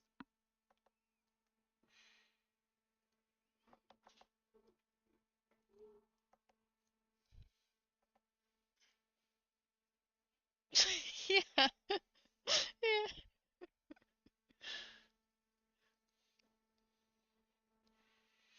Shady Acres.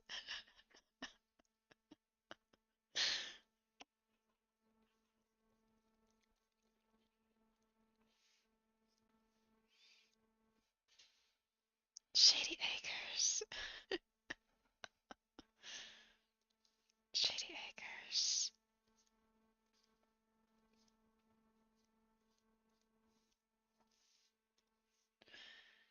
Ah. Shady Acres.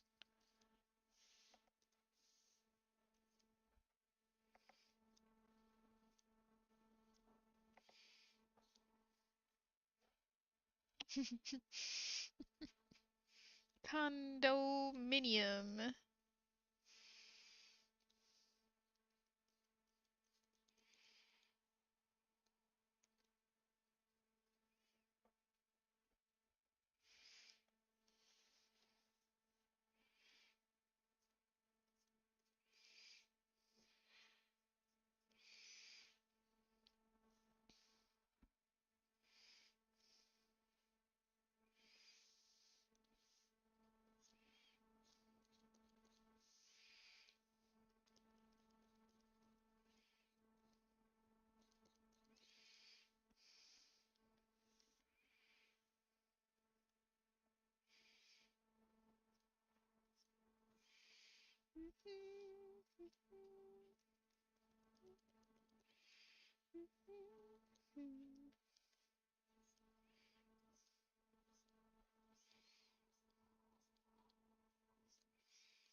I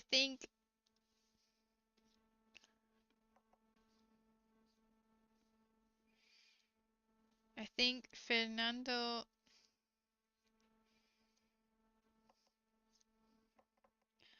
is not picky.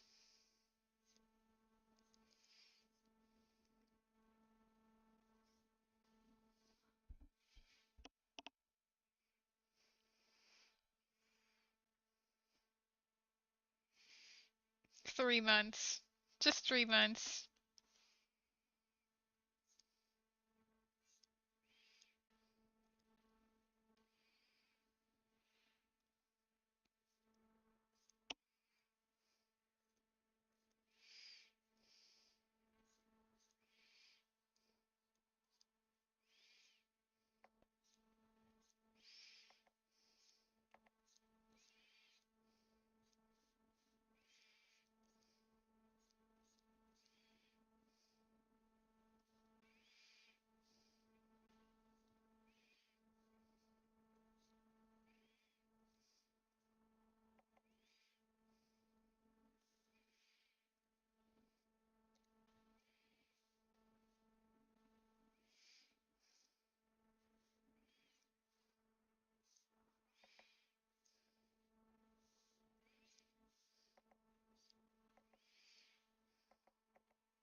Hmm.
Alright, I think I'm gonna call it there, and it's also dinner time. So, also my hand hurts. I think I've been gripping my pen like there's no tomorrow.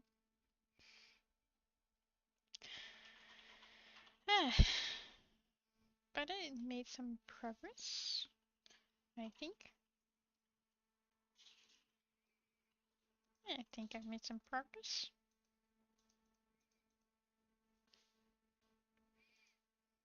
I'm glad the radio is fun.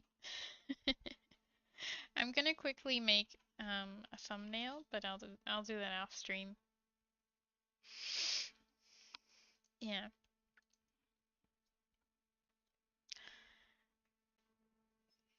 I hope the radio's been fun. Hmm.